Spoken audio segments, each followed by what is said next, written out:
aggression. The MPL Cambodia champions, undeterred and ready for battle. Here comes the fearless See You Soon. Well, coming up all the way from Cambodia, they are going on a marvelous journey. First up against the Sky Kings and now against the Hive. And to guide the teams to victory, we have their head coaches and their analysts. For AP Bren, Coach Ducky, and Coach Bren. And across from them for See You Soon is Cat God. Again, both the minds here working against each other. There's so much information up to this point in the knockout stage. Who's to say we don't see some surprises for our first draft here? But again, all that time will tell. We do have a best of 5. Let's go ahead and also take a look at the lineup here, Mirko, for AP Bren. Super Marco, Kyle TZ, Flap TZ, Few, and Ogwen. It's their winning lineup that we've seen all throughout the year pick up championships and be as consistent as ever. And for right now, I will have to say the way that they are playing, it feels like, again, they're very, very dynamic. They can take the early lead with a lot of neutral objective control from Few, Flap TZ, and Kyle TZ. But if they fall in the early game, like we saw in the group stages, they can always rely on Super Marco being that reliable gold laner that can carry even when the team is down 8,000 gold. Well, let's take a look at the lineup here. Yasu for See You Soon. For See You Soon, we have Kosei, MP, the King, Sorian, Felix, and Ra and Boxy King. And with their early game ganks and love, they do love to stay around the rumor. We will see a really competitive game from minute number 1. Yeah, and I know we already talked about, the jungle matchup, right? But even so, for here, my eyes are going to be on the mid lane for part of this, right? For Ra against Few, how that kind of matches up. And even if you look at the team head-to-head, how this goes, this is, right, the gold laners here, the team in general, in a way, that's kind of going with what I said earlier, right? AP Bren, a team that approaches this team, has to be able to match up in terms of objective takes, right? Yeah. Go with those turtle dances, go with those lord dances, and try to, if they can one-up them, if they can at least keep it even there. That's, again, like Mirko talked about, the mid to late game transition sometimes is where AP Bren struggles, right? See You Soon, they might be looking to punish that here, Yasu. Yeah, and also there's something really good that we have stated or we have said about MP, the King, and Kyle, but especially about Kyle here. Even though we know that he's really good with the utility heroes, when Nolan is open for him, it's a priority. I think for See You Soon, the most threatening thing to AP Bren has got to be the way that they can play in the early game. See You Soon's early game, especially when they go and rely on it completely with a Martis pick, a Dyroth pick, and Angela like we saw in MPLI. When they just commit to that early game, they're able to force the death ball. Some teams look for the death ball. No, See You Soon force it. They see that death ball in the game quite soon. Quite soon. Speaking of that, looking at the talent prediction here, Mirko, you don't think AP Bren's they're still gonna have their streak, right? You're going with a 3-0. Yeah, for sure. 3-0, when I predict things, it comes true. Yeah. Is this the mere bless or the mere curse? I have no idea, man. you leave it up to basically the fate. For safety reasons, I cannot explain whether that's a mere bless or a mere curse. Hey, at this point, we got to keep you safe, right? There's still plenty of days. That's why I'm glad you're here with me, man. Wolf, if you're out there listening, I'm still here. You can still hire me if you need me, to protect you. I got you, right? But right now, once again, waiting for these teams to go into that first draft here, we do have to talk about also the fact that, mentality-wise, as we look at the audience predictions, is there a distinct advantage of being the home team? Being the home team, having that favor from the crowd, even, looking at the numbers-wise, it's heavily in favor of AP Bren here, Yasu. Yeah, and in terms of the statistics too, we can go and it's safe to say that AP Bren have the upper hand here, but all the way through from the wild card up until here, we have seen a lot of surprises, reverse sweeps. We have seen teams with new appearances, first times being here, and yet they pull up a really good performance. And Team See You Soon, actually, they did really great in the group stage. Ever since they started in group, when the group where there is Onyx and also Triple Esports, they have won 2 games and just lost against Onyx. So far, I think that Team See You Soon are doing really great, and up against Team AP Bren, I think they will see a surprise here. Well, surprise or not, we're going to find out here as we jump in to the draft. Game number 1 to kick off this day, the first best of 5, AP Bren and See You Soon. As we load up once again, we saw so many, I guess, surprises so far in the past couple days. Is this a time for a surprise, or do we see the standards being set once again as we get through this first banning phase? Well, speaking about Team See You Soon, they are one of those teams who actually pulled off the Angela more than one time, actually 3 times in the mid lane. But whenever Arlet is an option, they take him. And you know what? There's a really good statistic here. Out of 6 games that Team See You Soon played, they picked up the Arlet 5 times. Whew.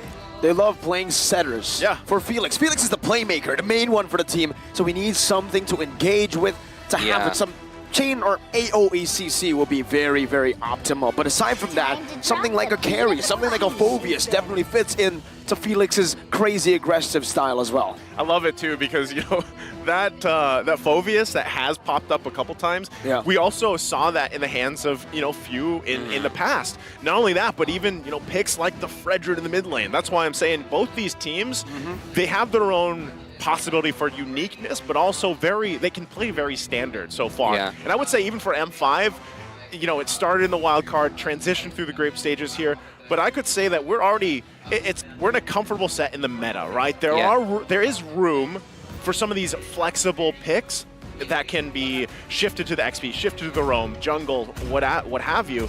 But so far, there's still room for these niche kind of, I don't know if you want to call them cheesy or not, Yasu, but some of those picks that are unorthodox, right, that does pop up here.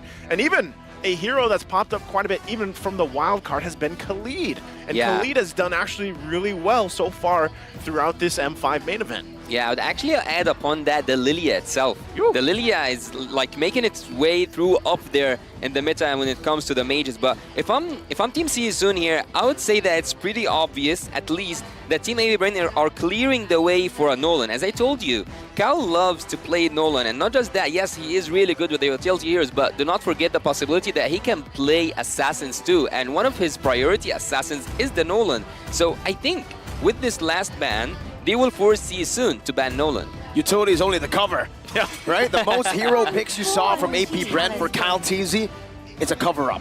We know, if you watch MPL Philippines, if you watched Kyle TZ for a long time now, he's been a very, very good and deadly assassin user. So it's all about when that opportunity shows itself. And AP Bren, you're definitely right, Yasu, are setting up for it. Let's see if See You Soon wants to say, we'll beat you.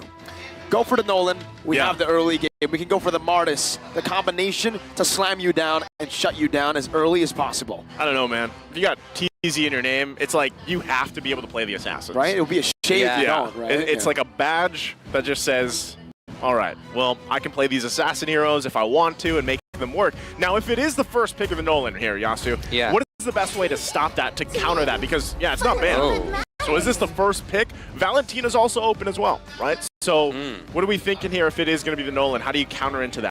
Well, speaking of numbers, if Team See You Soon, I think right now it's really safe for them to take the Nolan. As I told you, they will prioritize Nolan and they are clearing the way for him.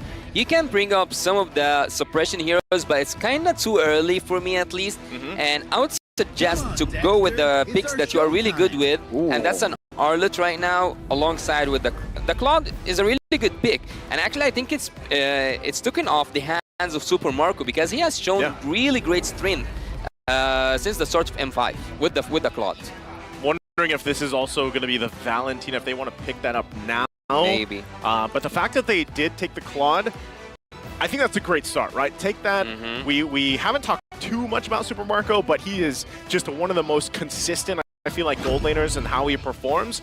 They take the Feramis instead, so this is probably going to be the Valentina going in AP Bren. They'll fight Netherrealm for Netherrealm, at least for now, and kind of devolve from there. And it should be an Arlet contest as well. It should be picked up by Flap TZ. See You Soon. Felix loves it, but I know a guy who loves it too, right? Flap TZ has utilized it doesn't matter. 0-7. 0-7. Last time we cast it. That was us. That was us. Literally the same desk. That was us. 0-7.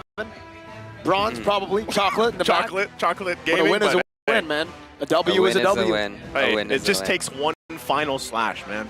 You know, when we looked at that play, the play of the day yesterday, and it was that 5-man penalty zone. Yep.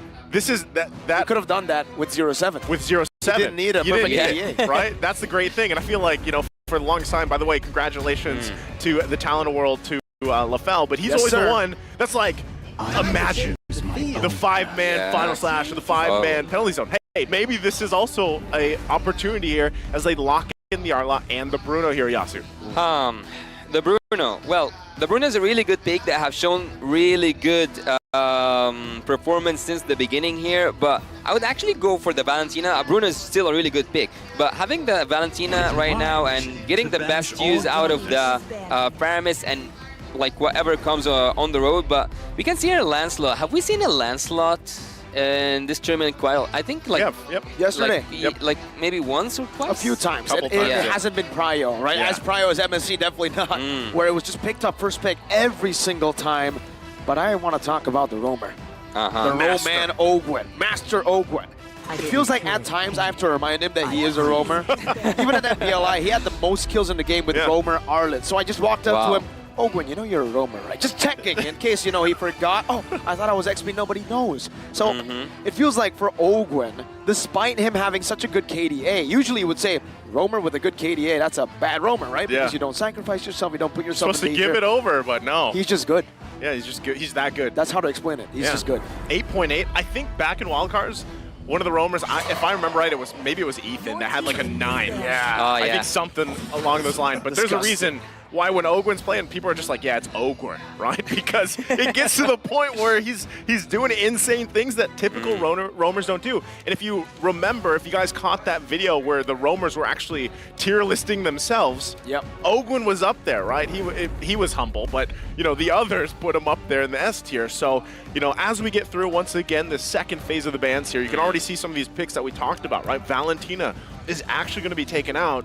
So what does this mean? Do they actually want to take out, wait, yeah, it's still open, the Lilia, because that is usually a good answer towards the Fairness, the Netherrealm. Well, for me, I think that Team Seasoon at this moment, they need a setup hero to set up for the Claude, and also they need someone to face check the bushes, because so far they don't have a person who can go inside a bush and risk his life. I'm not going to risk my jungler, I'm not going to risk my marksman or mage, so they still have the XP and the roam on the hold. But for Team AB Bren here, I think that one of the area crowd control heroes can do a really good setup for all of these compositions. Having a final slash, we have spoke about it before. One final slash can be really deadly at the late game. And that's what they're taking out from See You Soon. They know that there's one big play that they can make with the Arlen. If you give Felix the same kind of utility, the same kind of tools to make those kind of plays, like say a penalty zone, 5-man like yesterday, or an implosion. An implosion. That's how I'm assuming that's how Tigreal says it. Yeah, probably, right? I'm imploding.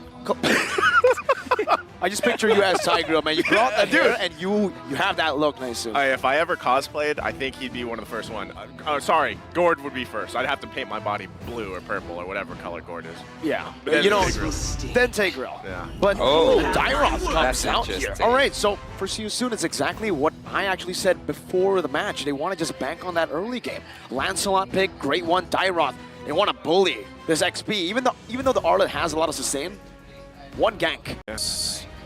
I don't want to say it's all in, but See You Soon definitely wants to start on a good foot, especially leading into those first objectives. If they can do that, we've actually seen this combination before work really well with a Dyroth. Now, the only problem is, again, execution-wise, are you going to be able to pull it off? Do you have enough time for Claude to build up as well later on in the game and get to that point, right? We'll see how this is all rounded out, though, with AP Bren's last 2 picks, how they want to play this out. It's the Novari and the Makito, Yasu. Well, the Novaria is really good here to reveal the bushes. It will work like magic, but okay. So we will see an Arlet being swept to the roaming duties, and we will see Flapkizzy on the XP lane using the Paquito. But going back to See You Soon and having the Dyroth is one of the picks that I don't actually like when they go inside the bushes, because once you're in, there's no way out. You should commit to the team fight. 1 second skill and there's no way out except if you have a flicker. And I don't think that they can actually afford the flicker. Yeah, as I told you, a suppression hero, but not early on. A suppression hero, which is the Kaj right now, and he will be able to take both Nolan and also Bruno. Love this. As that Kaj was locked in here, this is just saying that, okay, See You Soon, they want that numbers advantage right away, right? Yeah. Get the pick off, get a kill, whether that's paired up, even if they if they utilize Dairoth with the Divine Judgment and it's an automatic, like, just burst kill, that could go in their favor here, and then they have the numbers advantage. So this could all play a part here. Yasu, real quick, we are going to be taking a look at the team breakdown, the compositions here. How's it looking? Well, it looks so good for Team AB Bren because they are going with so many confident picks. Arl, this is the 5th time out of 7 games, and Paquito, this is the 3rd time out of 7 games. So far, Team AB Bren are really on the road to take a clean sweep. Whoa, oh, that is... Oh. Let's see if it happens again. We're going to be loading up into the land of Dawn here. The first best of 5 series for the day. It's AP Bren versus See You Soon. And who will grab the first blood in the series as they get us situated here? Once again, we have to talk about the jungler matchup, how that will transition through that first objective. How's it looking, Yasu? Well, I think that there is a Oh, Ogwayne. Oh, too deep. Just gotta be careful, gets whipped down by Boxing. Now it's Felix who's rotated and a flicker into the bush to find first blood early. Master Ogwen on the Arlet. Hey, you don't have a KDA like that without taking some risk, right? Yeah. Not too much, though. Not too much. As Yasu, Just that was one. saying. Yeah. Well, I was just about to say that Team See You Soon, even though they lost against Team Onyx 2 times, yet they have a 100% when it comes to the first blood. So they keep on doing the same record, adding more numbers. Well, really good. This, yeah. In the early game. Kind of wants to go for the retry. Oh, he wins it out, and MP the King is forced out of his own jungle. Ra as well. Flicker early on. Okay, so, you know, going back to the lineups here, I think this is exactly what both teams seem they want to do, right? Put pressure on each other. And typically, I would say there's some of these lineups, some of these games where, you know, relatively nothing happens too early on leading in the first hurdle, but already a lot of aggression here. So real quick, take us through the emblems here, Yasu. I'm actually quite interested in the emblem from the Claude. He's taking a little bit of a tanky approach, which actually justifies the laning phase, like the lane matchup that he have right now, because the Bruno is will always have the upper hand when it comes to the early game because you have a Claude on the other end. But also the items here real quick, we will see that again Claude goes for a tanky approach, having those bands, steel bands in the early game. Okay, first objective now spawning here. A couple people still need that level 4 on both sides. So they're going to break it out here. Astral Echo revealing 3 members. Counts easy, 2 levels ahead of MP the King. Roz walking up, Felix jumps in onto Kyle, but gets damaged down as a 2-man stun. No final slash just yet, but sorry, I'm Felix. Will not be able to use that Abyssum Strike. Only pops it, doesn't get it out. AP Bren take a kill and they disengage. Okay, disengage here. Able to get on the board though, so it still... The fact that Boxy also didn't have that level 4, wasn't able to utilize that. So he's got it now. They're probably just will give up this first turtle, right? Play around that and try to set up for another one for the second turtle here. And as I told you, not having a flicker in such deadly moment for Sorian Felix was critical, because once you're in, you have to commit to the team fight, and he couldn't find any way out of that team fight at the turtle. It's looking good actually on both sides. I wouldn't say that a 1k advantage in the early game might actually be counted as an advantage for Team AB Bren, so both teams are going the right way. Yeah, again, putting pressure where they can. I think really you have to look at See You Soon's lineup here. They need to be able to keep the gold lead under control, right? If it is 1k, it's not too bad. 2k, still reasonable, right? But because you have the Kaja here, because you have the Dairoth, you got to be able to get the pickoffs you're looking for. So once again, that's the, I feel like the obstacle alone for Boxy, right? Where can I find these pickoffs?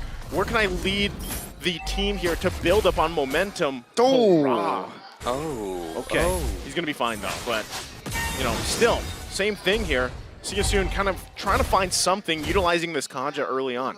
Well, I really like the physical penetration coming there from Sorian Felix, but again, I want to tell you something about Few. Few actually picked off the Novaria 3 times so far, so this is the 1st time for him, and he actually deals a really decent amount of damage. The first time I saw a Novaria deal a lot of damage this season was in the hands of Sans, but AB Bren and especially Few have proven that this hero is quite annoying when it comes to harassing the backlines of the enemy. Yeah, I think, you know, talking about the damage potential for Novaria, it's just one of those added things. You can either say that that's the... An all-in up top, Counts easy with a fracture.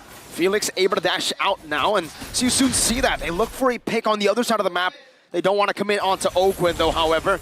They instead just look to play it safe in the mid. Ogwen doesn't want to make it safe. Too deep. Divine Judgment pulling him back. Oh, it's a beautiful Shadow Stampede. Ogwen overstepped, but Flapteezy comes in and finds a late Nether Realm from Ra. And it's AP Bren still with a victory. Yeah, overcommitting to it, Ogwen. He went all the way through, and I was actually about to ask why Boxy didn't ult or like use the Divine Judgment early on, but KyleTeezy wants to engage. They get him just instantly. That was, there's no way that he was able to escape at all. I'm confused, man. You know, like I was saying, the Dyroth is there to help you burst down AP Bren. Ooh. But it's happening to See You Soon here. So, you know, right now, Sorry and Felix having a tough time, and they've garnered themselves nearly that 3K gold lead up to this point. I really like the rotation coming from Kyle, especially because he's moving all around the map. Whenever you look at the map, whenever like we have our camera on someone, we always find Kyle in a really good position. And the damage and the early game damage output that can come from a Nolan, he's really using that to the maximum. 3K gold lead in a matter of 5 minutes. Almost 5 minutes, and also having 4 of your members on the top charts. That's a really huge thing for Team AB Bren. Yeah, they're going to go ahead and play around with this type of lead at this point, right? This is usually where they shine, but for See You Soon, if they can keep things together, no. Final slash! Boxy gets caught in the fists of Flapteezy. Yeah, he's not good. Flapteezy this time.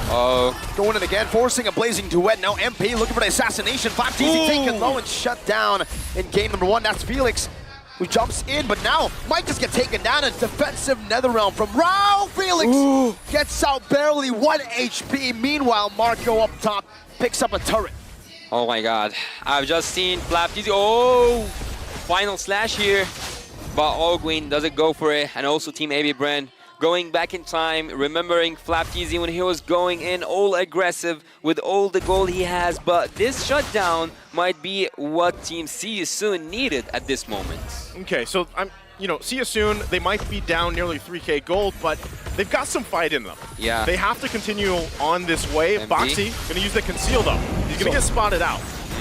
Divine Judgment locking Open down. That's a lot of burst, and Open just disappears, but now Felix is caught in a crossfire. Kusei with a blazing duet to the back line. Few forced to flicker. Marco as well. It's 2 flickers burnt out. Kusei is also committed. That sprint. See You Soon has a chance to go for the turtle. Hey, again, great fight here from See You Soon. Able to find a pickoff. Now possibly contest this turtle, the 3rd one in the game here.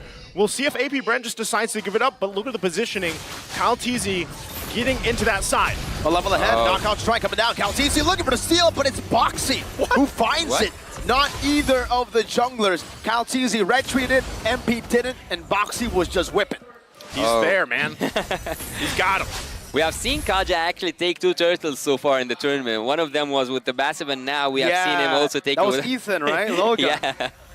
So it was against AP Bren too. Right? Really? Yeah. Wow. It feels like they are invincible against the Kaja when it comes to the turtle. But we have spoken about Team AB Bren and how good they are in the game so far. But looking at it from the other perspective, looking at it from Team See You Soon's perspective, they still have Kosei untouched. They still have Kosei building up his damage items. Also, he have a little bit of defense. So one blazing duet, I would say, when there's no one who can actually absorb so much damage on Team AB Bren's side, can flip things around for Team See You Soon.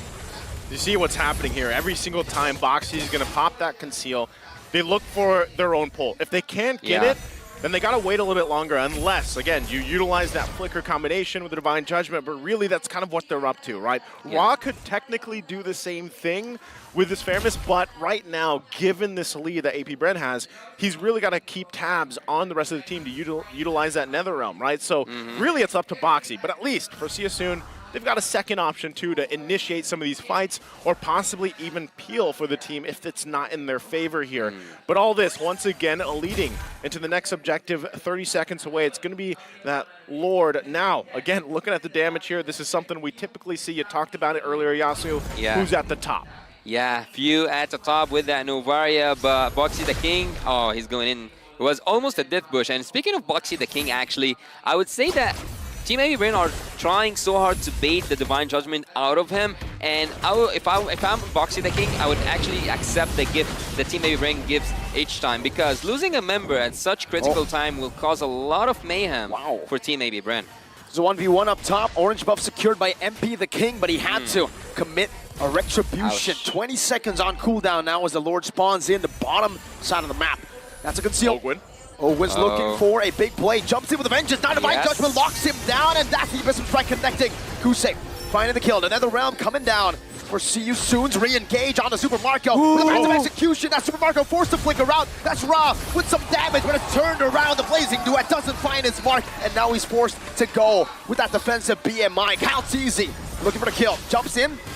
Fracture, not enough to take anyone out. So close. Again, that team fight looked a little bit messy on both sides, but still able to profit in there. Oh, wait, Boxy. Where did that happen? Whoa! What? Boxy just lost the boxing fight against Black Teasy, and now it's MP. One more ball to his face. It's Super Marco who picks up a kill. 3 for nothing out of nowhere. What? That was off camera. What a play. Again, it was messy, but then all of a sudden AP Bren coming out profiting big time. What happened? What happened, Flap? I was about to say something about the Netherrealm being triggered in a really early time, but Flap TZ behind the scenes, behind the camera, did all the work for Team AB Bren. Double kill, was it? Was it double kill for him? Wow. The man's remembers that 0 and 7. And he has risen and done better every day since then. But look, it might be the Arlet curse. Ogwen is 0 and 4. Hey. 3 deaths away from that power spike. You know, Oh yeah, the power spike, he reached it at 0-7, right? Arlott is the forgotten one. Like, out of all the heroes, Arlott is the one. It's either him or Terizla. And it's either the final slash for the penalty zone, which usually changes a lot of the course of these games. But now, going back to it, right, Lord's going to be quickly worked on there. Bottom side, CSU's going to try to hold on to as much as they can, but they're going to lose some real estate here. AP Bren, big item pickups as well. Nearly 7,000 gold ahead as they continue to take down these tier 2s. So with all that, can CSU, are they in a position to defend here, Yasu, against this first Lord push? Oh, they should defend that inhibitor turret with their lives, because it's still too early to lose an inhibitor turret. Oh, Ogwen. Only on to Boxy, now Ogwen going to be locked down. Divine Judgment locking Super Marco down, but he's able to flicker out just in time. Gusei chasing in, MP the King looking to just put some damage onto the frontliners. But while all that was happening, Felix was picked off. Yeah. Sorry, Felix having a very difficult time in this game alone. But right now, CSU still holding on the best they can. They've got another wave to be pushing in here. AP Bren might still look to capitalize on something as they go. Oh. Knockout strike and a stun. MP now with a path of execution into that dimensional rip. The fracture from Kaltizi bursts MP out of the land of Dawn. Oh, that's where Team CSU's weakness appear. Oh, the first inhibitor turret is already out. Flap easy, what? He's doing work. They're going at it. Flicker out, but he has a shield. Now it's Ogwen who backs you soon off, and it's another Astral Spear. Ogwen, final slash on it too. Divine Judgment, locking Super Marco down. The Wind of Nature is there. That's an absolute worldie. Marco. Whew. Again, it looked like an over-commitment from CSU against Flap, and now they find themselves with an exposed base here at the 13-minute mark. AP Bren with a massive lead will go ahead and disengage for now. The question here, who's gonna take the damage? Who's gonna take the damage, CSU? Are you gonna just rely on the Netherrealm? Boxy the King with the fleeting time as a first item, and then following it up with an immortality. You cannot take any damage. Either way, I was talking about the magical damage or even the physical ones. Team CSU are playing on a pick-off strategy, but with no one to front them. Look at this Lord, he's being treated, he's being abused. Did you see that damage? Yeah. The Lord isn't enjoying his stay in the land of Dawn, man. He's getting beat up. He doesn't feel like the Lord right now. All the sports, the football player and the boxer. Whew. Oh, is that 12K in 14 minutes? They're trying to beat the clock, Yasu, yes. Yeah. 12K in 14. I think yesterday we saw a bigger one, right? I mean, what, 14,000, something like that? Yeah. Around the 14-minute mark. So, you know, at this point, with this type of disparity, right? CSU, they honestly, they have to hope for a miracle, right? Because you have a couple options to kind of overlay things here, but really, you're going to play to the tune of AP Bren. It's going to be up to them, Ogwen especially, for the final slash. So if you can somehow survive that initial initiation, we'll see if they can pull it off. Oh, Final slash, lockdown, two-man, Galtizi zones Kuse in the back, who pops to Winter Nature a bit late. The NetherRealm has been committed. Now Flap does the boxing in the back. That's MP, who's looking for a play to clear the waves. It's a double for Super Marco, and it's the end for game number 1. AP Bren strikes first in a dominant game 1. Dominant game 1 here. A statement for the series. Of course, AP Bren making it look clean against See You Soon here. We'll see how they adjust from it. Sending a message. Team AB Bren are sending a message. A quick game coming from the hometown champions. And as I told you, when it came to the draft, when it came to the execution, Team See You Soon are lacking on that defense. They cannot take any damage.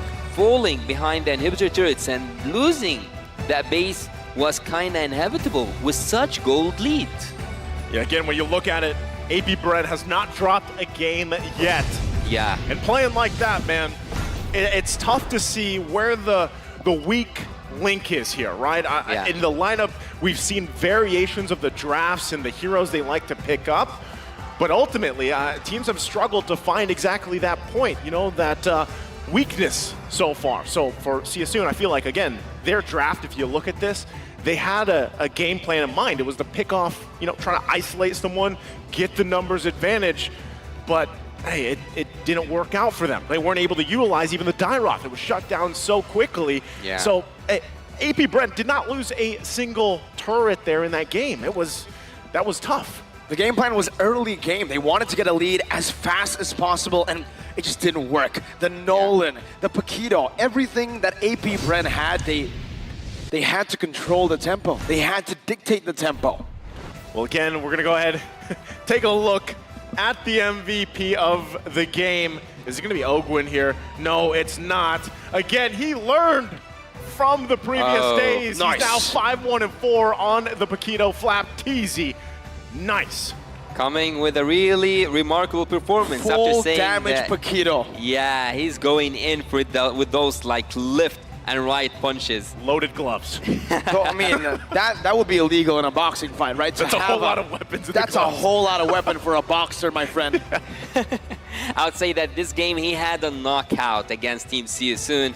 And also, I would say that it's not only Flap TZ that was shining this game, also at some point Ogwen with his irritating engages, the forgotten MVP. And this is one of the moments where I said you should just appreciate that the AB Bren are overcommitting to the final to the engage on the Boxy the King, and you can just divine judgment him and take him underneath your turret. This was the shutdown that Team See You Soon could have had their rebounds from, but again, this was the time where Super Marco just took kills, right? Yeah, this leads into that, but you know, there it is. Ouch. There's the double we were talking about from Flap.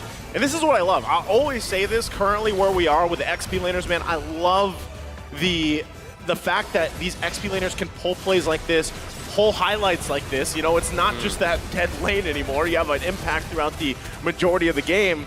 And, you know, Flap TZ here, he just put on a clinic on how to play this Paquito at a very aggressive style.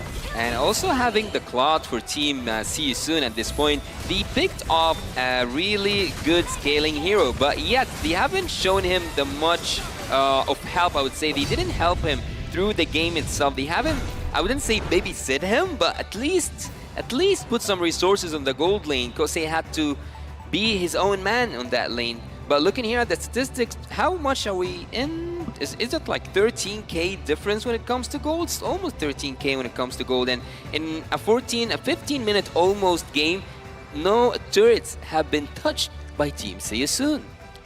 Yeah, it's, you know, as we said, no turret went down. They didn't really find a moment to actually push in to the side of AP Bren's side of the map at all, right? Because the gold lead, they held it together for at least in the early game, but then it just slipped out of their hands without, really, it was a messy fight that just highly went in favor of AP Bren, especially on the gloves of Flap TZ with that double. Blaine and behind the scenes from side of Few here, dealing a lot of damage, a decent amount of damage. He was even backing it up with a Holy Crystal coming on the way. But looking at MP the King, he was going for a semi-tanky approach, having the War Axe and also following up with some of the tanky builds. But the interesting thing here from Team See You Soon is that they actually had the 2 roaming combo, but I don't think that it was triggered by the end of the game. The rich guy, Super Marco, hitting a really good number here, 905 gold per minute. And Few, as I told you, as we have seen with Sans and also with him, the most amount of damage is dealt by this Novaria. She was so annoying to a point that, look at the charts here. She's almost double the damage from anyone in her team. Not just that, 85% of team fight participation. Not just the damage, also the vision.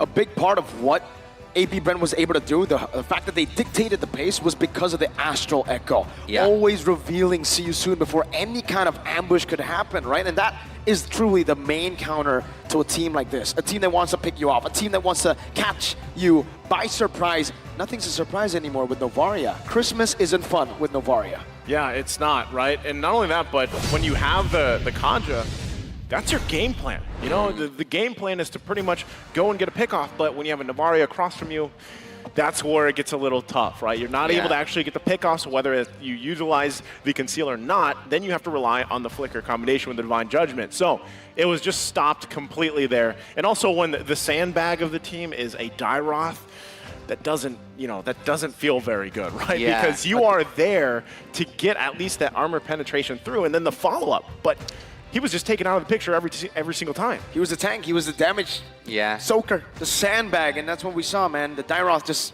died. Yeah, as I told you, they don't have that hero that can actually absorb damage. No one to just engage him and have this courage to just fly in or like face check any bush.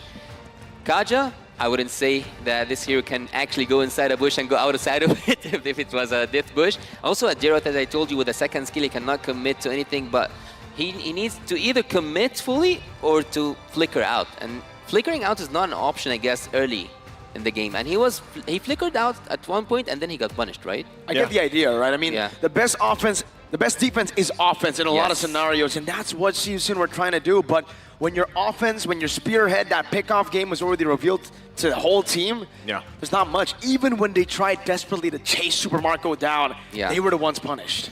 Yeah, and that's why you always have to look at it like, what is the snowball potential of this lineup? And when it gets too out of hand, even when you are outnumbering, they were chasing Super Marco, you actually still couldn't get a kill here, right? So when you talk about all that stuff, and you have to kind of really think, all right, how does See You Soon adjust for Game 2's draft as we're minutes away from it? You kind of have to think, all right, well, one, are they going to be flipping sides, of course, and then what do they prioritize, right?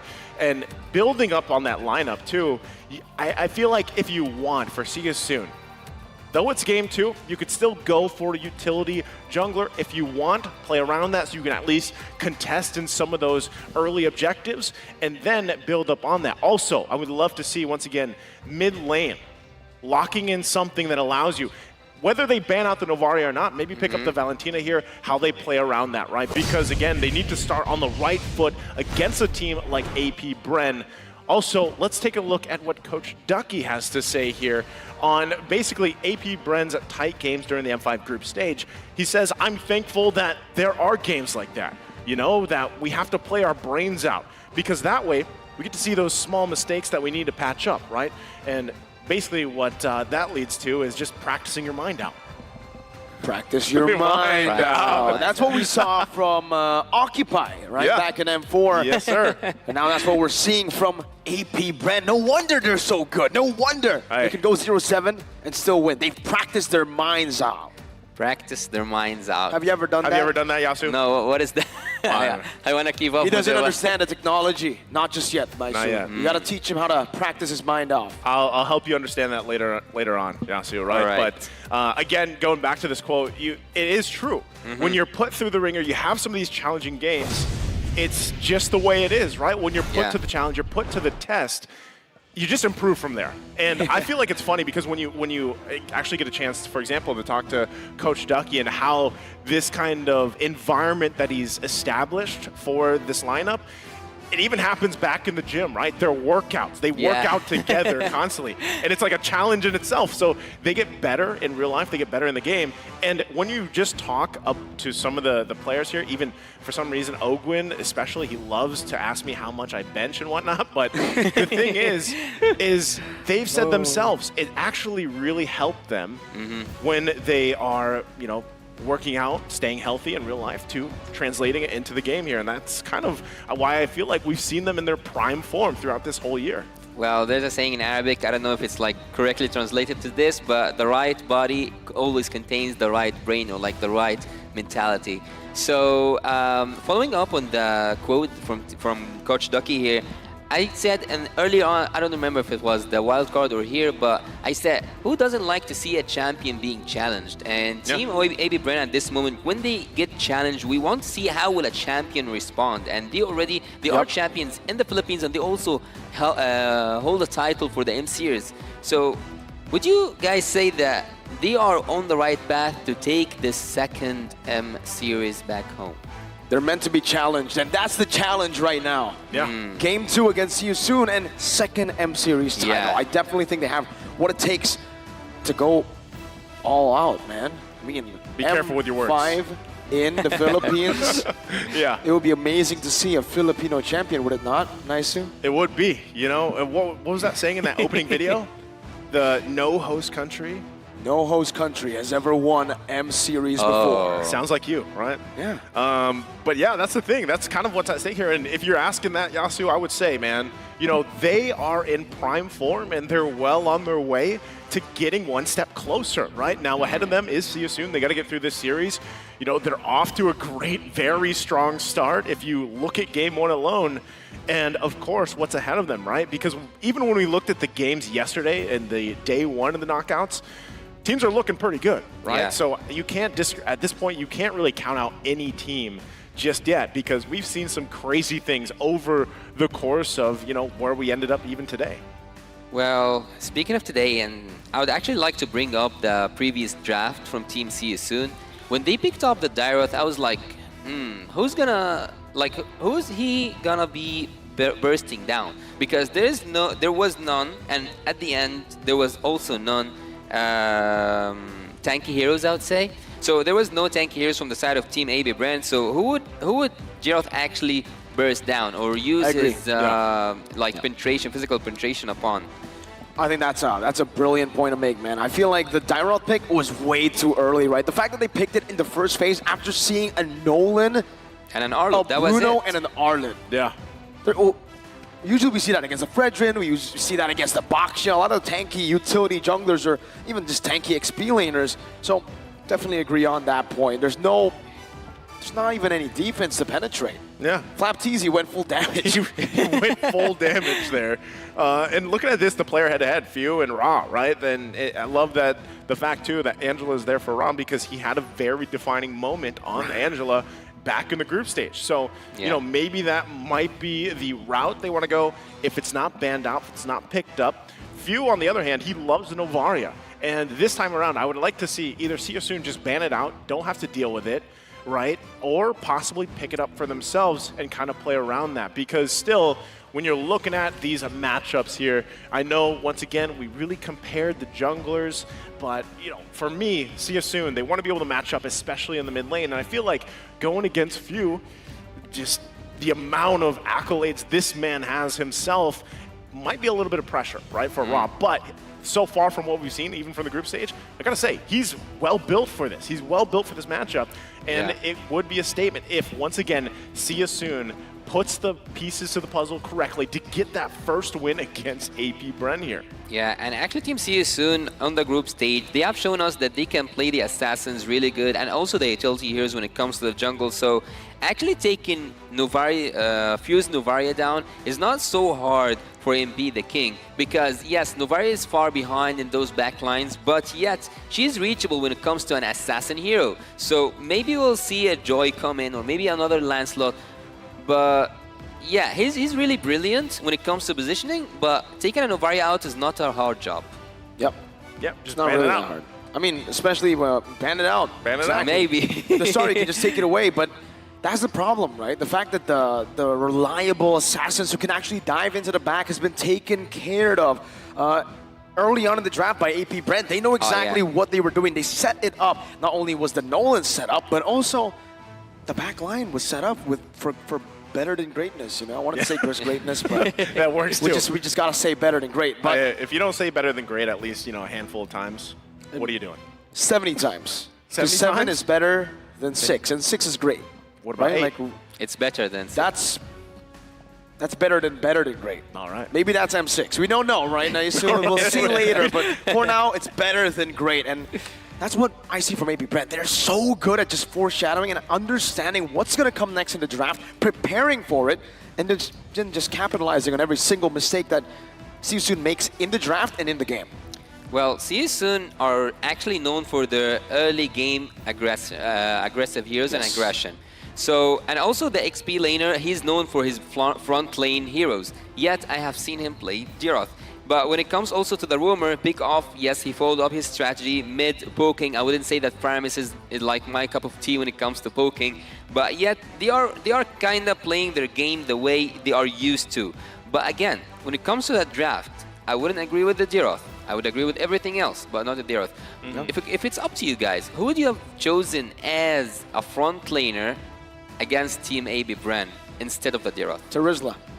Who was banned. No, he was banned in the second phase. Yeah, he was banned in the second phase. Diroth was picked in the first phase. Yeah, so if you were telling me to replace Diroth, it should be the first phase. Yeah, you're right. But we'll find out how they decide to approach game number 2 here as we load up into the draft. Once again, if you missed game 1, it was very dominant for AP Brent. We'll see how See You Soon adjusts for game 2. And again, to answer your question, Yasu, I'd possibly even go with an Edith.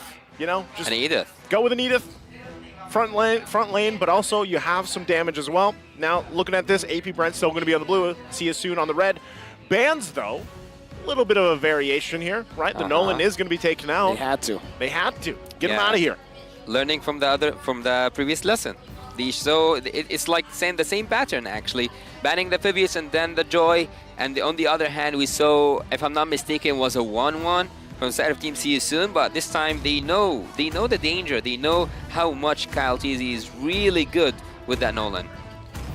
It's too deadly, man. It is. Yeah. I will choose my. He was so fast as well. The dude was stealing camps early on as an assassin against a Lancelot, someone that you would expect to clear fast, but Nolan does it better. Nolan is just, I don't know. He's just him, bro. He is him, right? At that point. But I feel like some teams know how to answer the Nolan. He left his daughter, but he's him. Where's Laura? That's Laura. Accurate. Yeah. That's 100% lore, man. He went out to save the world, though, so it's a good reason, right? Hey, stay here. I'm going to go save the world. Yes. And I'm also, I don't know if he's actually the most picked. He's one of the most picked. Yeah. Right? Layla turned out fine, right? She's fine. Yeah. Eventually, we're still, hopefully we see Layla one day in an M series, man. Really? I think it's MPL Malaysia. Like Chiku played it. But it hasn't come to the world stage just Not yet. Hopefully in the future. Like, why not in one draft, Nolan and Layla? Just for, for lore. Just for the lore. You know what? Actually, one of the picks that I was mainly playing, which I think will nearly impossible happen to have here in the M series, is Kimi. Yeah, I think she's just like so forgotten by now. Yeah. Flashback to M1, right? I mean, Kimi was a hot pick back in M1. Yeah. There's some PTSD, I'm sure, for some people out there with playing against Kimby. So going to it, first phase of these bans are already going to be out. It was actually See You Soon that also just took out the Angela, right? They decided to take it out.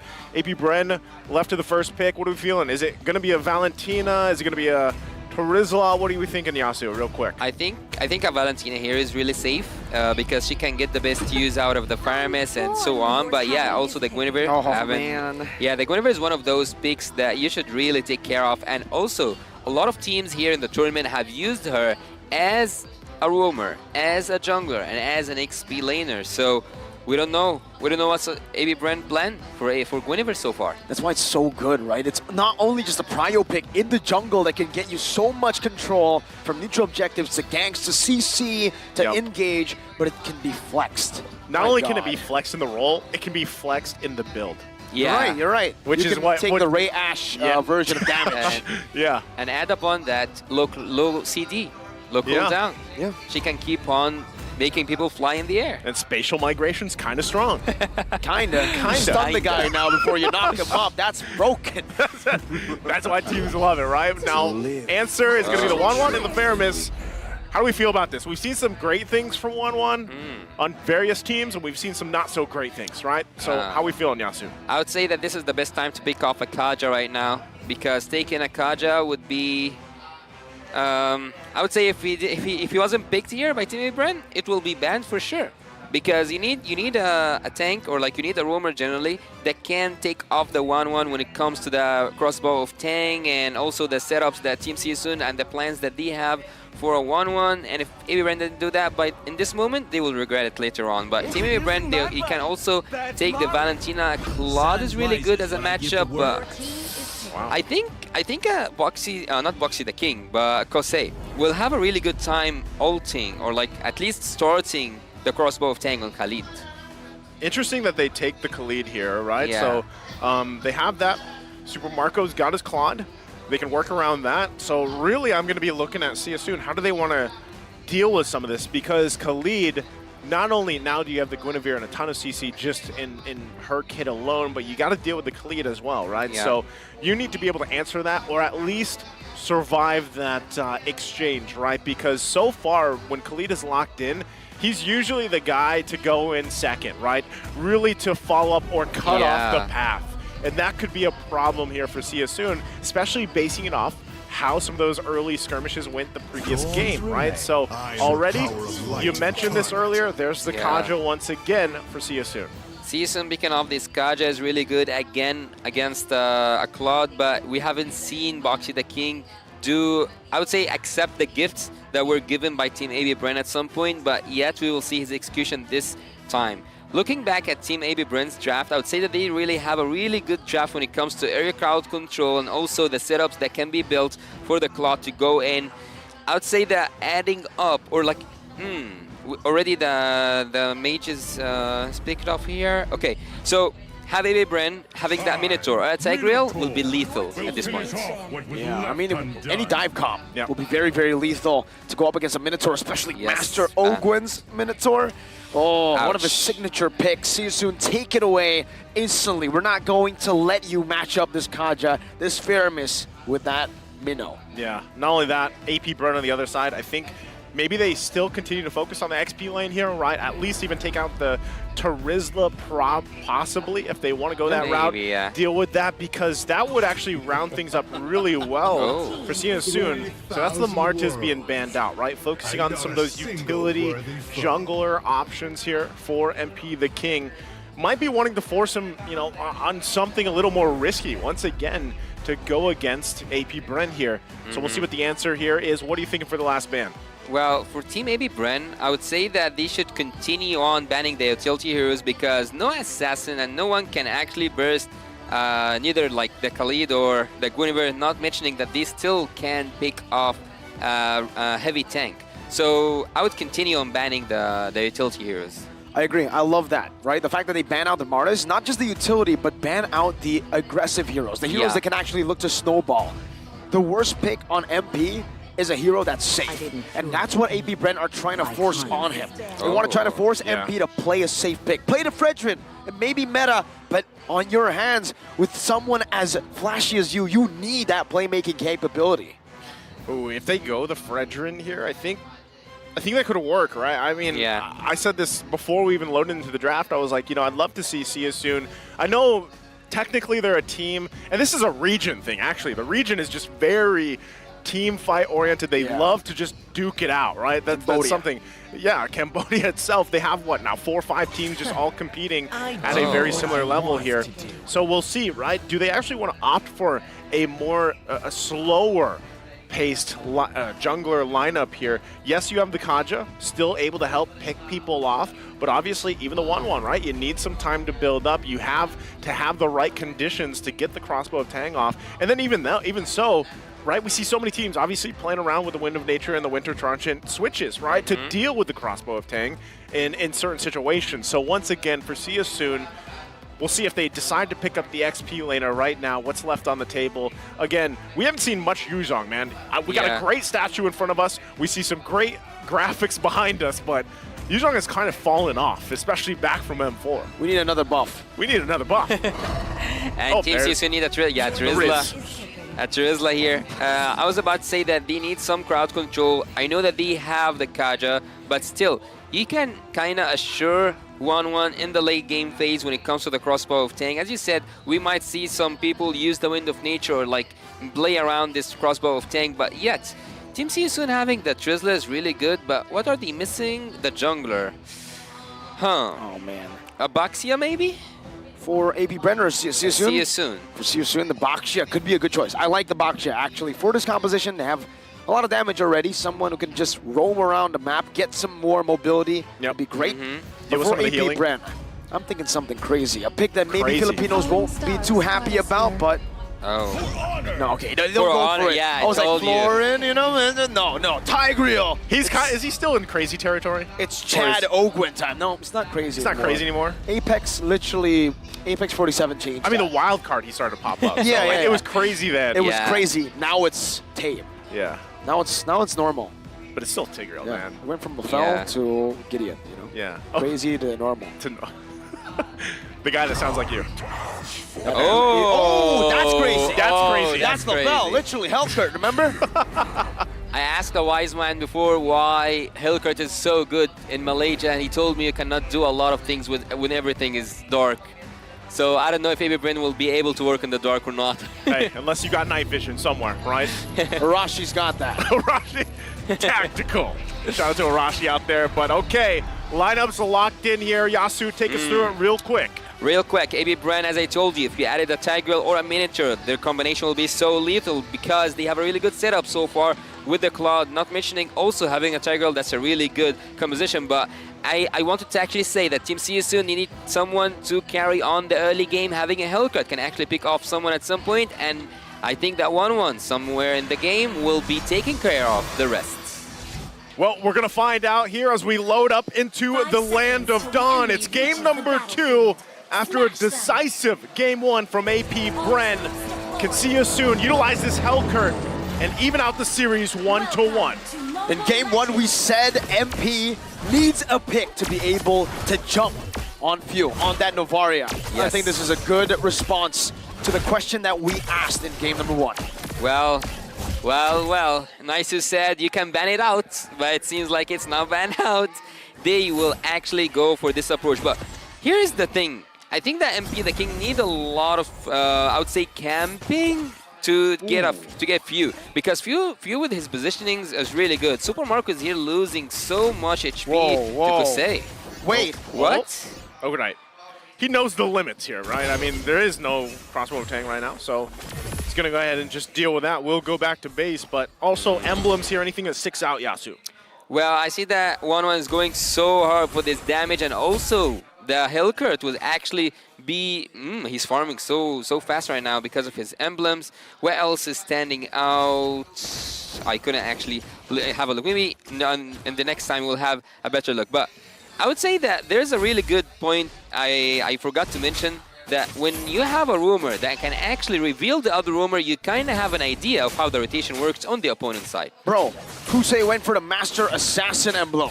That's why he was able to do so much damage solo in lane. That's what Kusei wants to do, and maybe that might be a reflection as to what he wants to look for in this game. Perhaps this 1-1 is more of a split-pushing 1-1 in the early stage to get that advantage, and then later on he will pivot to more of a team-fighting normal 1-1 gameplay. Yeah, he wants to go meet Super Marco on this signature pick of his 1-for-1 and deal with it. Try to get that advantage if he can, but now first objective going to be up that turtle. MP the King going to get in position. Also keep an eye on that bottom side. Multiple members here. Two-man spatial migration into the Requiem. Felix falls under it. And that's first blood. The first time maybe that CSU doesn't get first blood, but MP, he says we don't need it. We'll go for the objective. It's 1-1.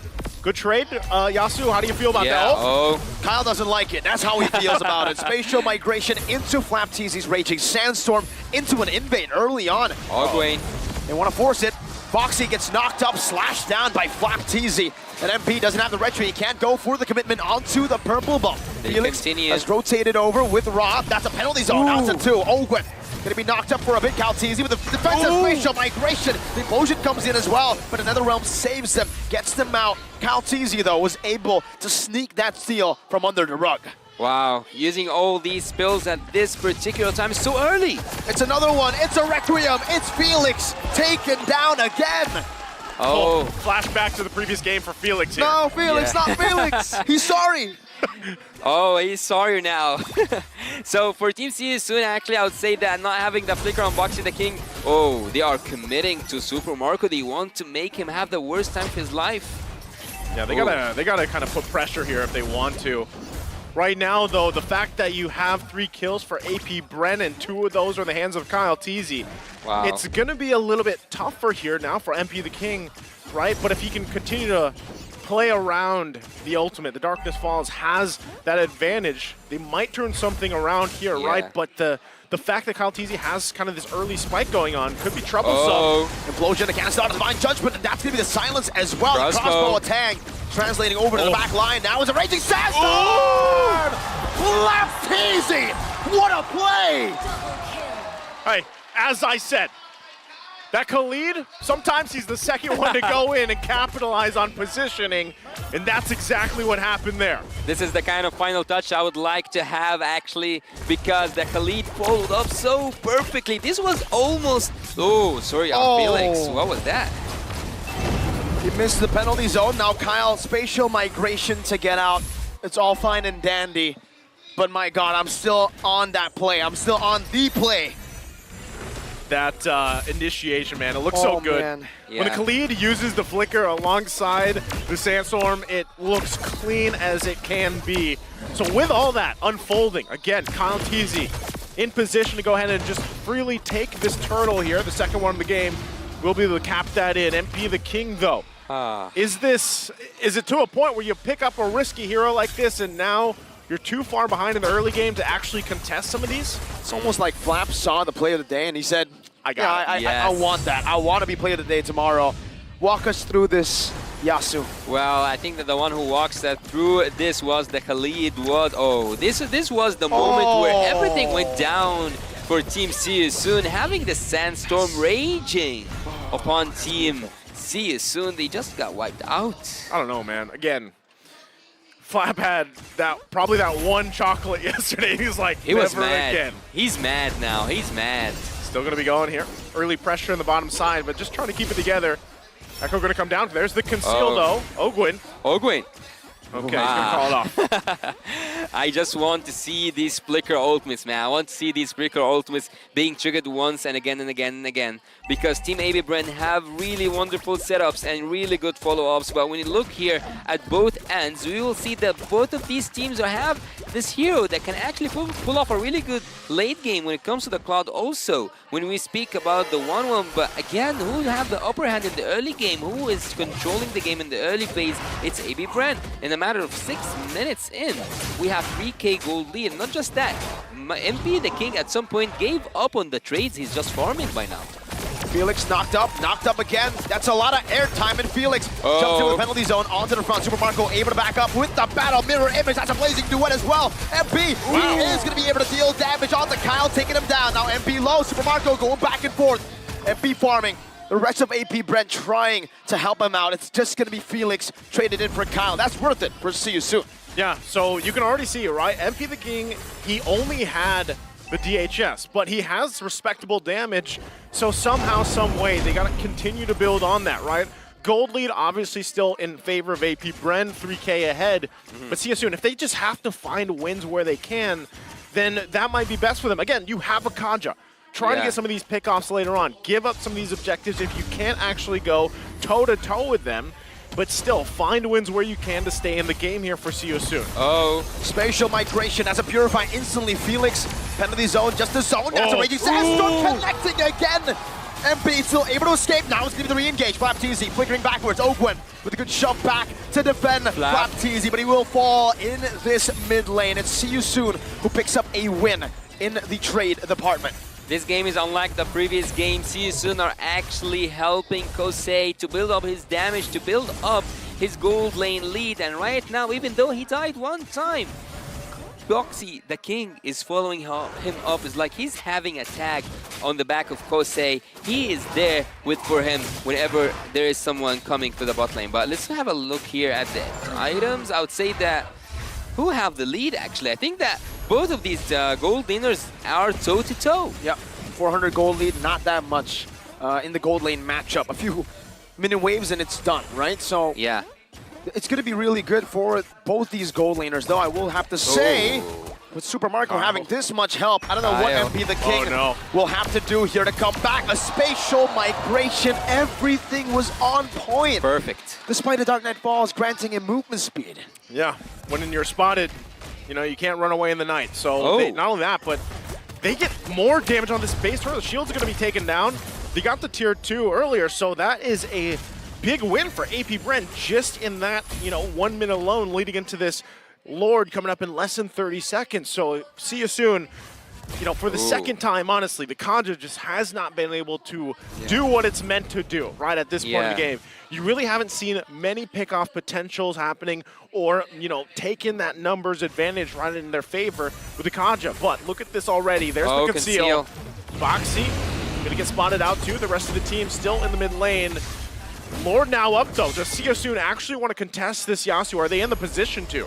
They can actually go in with the, like if MB the King make everything dark, they can actually go in for a steal, but they cannot commit with the full pack of them. So, yeah, that's what I'm talking about. Flicker Divine Judgment onto the tank right now. The crossbow tank and the transfer over to Flapteezy as he tries to escape, gets the healing.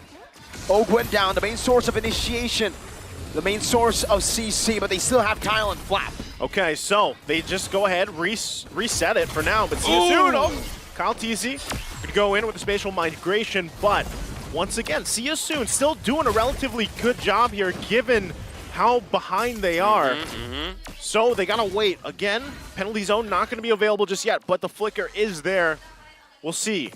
AP Bren still approaching it calmly. Yeah. They wanna be careful. They don't wanna overcommit. They know that this could possibly slip in favor of See You Soon if they overcommit. They're gonna get in position and they give the Lord a go. Ogwen's back. That's Felix who jumps into the back, but he's all alone. The Netherrealm gets him to safety, but AP Bren take the Lord and disengage. Wow, the Divine Judgment is not there just to serve Kosei. It's also there to serve MP the King, and this time having the fleeting time for Team See You Soon on that Kaja is actually helpful, and also this time they are different because they have someone to front the damage, but the question here, do they have the damage enough? Do they have the clearance that they need to defend this next Lord? They are already behind an inhibitor turret. Yeah, this is tough. Once again, the position that See You Soon is in, they've got to deal with it. It is only the first Lord, right? But you can already see, too, Ogwen looking for his own setup potential with the Conceal, with the Flicker Implosion combination. Flapteezy as well. This is the prime positions for these Khalid picks as they assault into the base here. We'll see if See You Soon keeps it together. Again, that shield was already taken down earlier. So this is going to be... Turret still going to be up for now, actually. But the waves will be pushing in. AP Bren still trying to respect the fact that See You Soon could turn something around if they find an overstep. But right now, another tier 2 will fall. AP Bren continues to get space. There's Foxy. Conceal. Flicker Divine Judgment. Oh, it's Flap who gets locked down entirely in the Divine Judgment and the zone.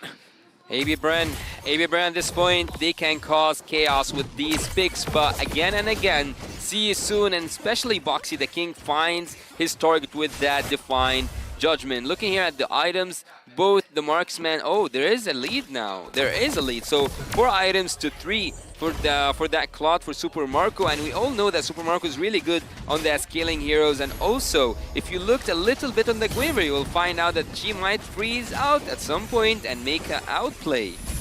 All right, this might help too. The fact that Boxy has the immortality. Yeah. He can play a little bit more, risky. Front. Yeah, be a little bit more risky here. But still, relatively, he's got to wait for that flicker available for a lot of these plays. You can see the damage, though, that is there for See You Soon. Oh. The problem is, how long does AP Bren let this happen? Boxy. Walks up, dodges away. That's a penalty zone from Felix into the mid. Flap TZ missing the Raging Sandstorm. The NetherRealm grants them safety. Kyle TZ falls. And now the chase continues. It's going to be Ogwen who falls as well. It's Kusei who picks up the killing spree. And just like that, 2 kills on the board for See You Soon. An outplay over an outplay. This is the point where the front laners shine. Sorry, Felix is not actually sorry. He went in with that penalty zone, taking 5 members, having this glimpse of the Boots gameplay today. It's not only Flap TZ who's inspired, it's also Sorian Felix. Hey, like we saw from the play of the day yesterday, right? Yes. Sorian Felix can have a hell of an early game, getting just bullied, but sometimes all it takes is one great penalty zone, right? And that's kind of what happened there. Once again, Lord gonna be up. Oh, what a divine judgment! A fadeaway pull. Well played to Mr. Boxy the King. Man. Yeah. There's no getting away from that, right? You can't, that's what we were looking for. He didn't even have to use the flicker, so now with this play, See You Soon is gonna go ahead and march down some of these turrets that they needed for a while. Once again, last game, they had trouble even getting a single turret, but with this lineup that is starting to get to a point now where it's online, See You Soon is where they have to be. The gold lead has been diminished for the majority of it, and now they can continue knocking down these turrets. Yeah, the clean record now is in danger. Team See You Soon, and also especially the fleeting time on Boxy the King. He can keep on taking 1 by 1 from Team AB Bren. And not just that, as I told you, look, still few holds the most damage dealt, but it's not about the most damage dealt, it's about how much damage dealt in the specific moment that your team needs. And in this moment, it's See You Soon. Conceal. Yeah. Looking for Kyle. Cancelled out. Spatial migration. No Requiem just yet committed. See You Soon looking to look to force another siege with the Enhanced Lord in the mid lane, with the bottom lane as well. But they're not able to do it just yet. AP Bren, they're able to do the housekeeping very well. That's a by judgment, and that's Flap TZ locked down. Rob picks up the kill. Decisive again.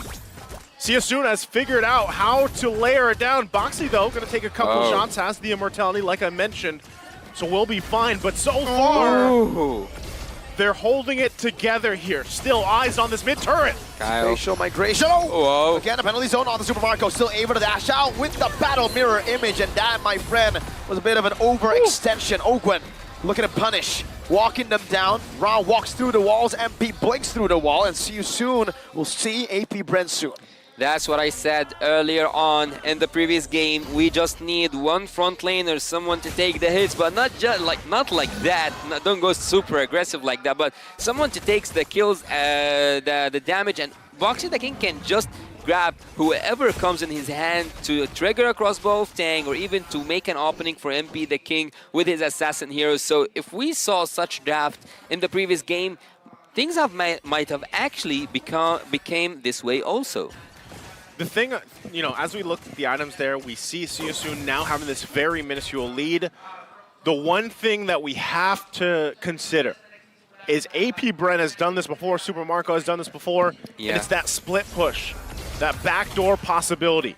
See You Soon cannot tunnel vision on these preceding Lord fights, right? We've seen teams do that before. So right now, they have to keep things in order. They have to keep their eye as well on that bottom side. That's where a lot of that pressure is going to go for, right? They're going to try to get that turret down eventually. So for See You Soon, keeping those things in mind as they approach this Lord take, this Lord dance, we'll see how it unfolds. It could go highly in their favor if Boxy can do what he's been doing the past few minutes, just go for a pickoff and get that numbers advantage. But you can already see Kyle TZ getting the Lord started here, positioning to, like I said, Super Marco and Ogwen, also keeping tabs on the bottom side.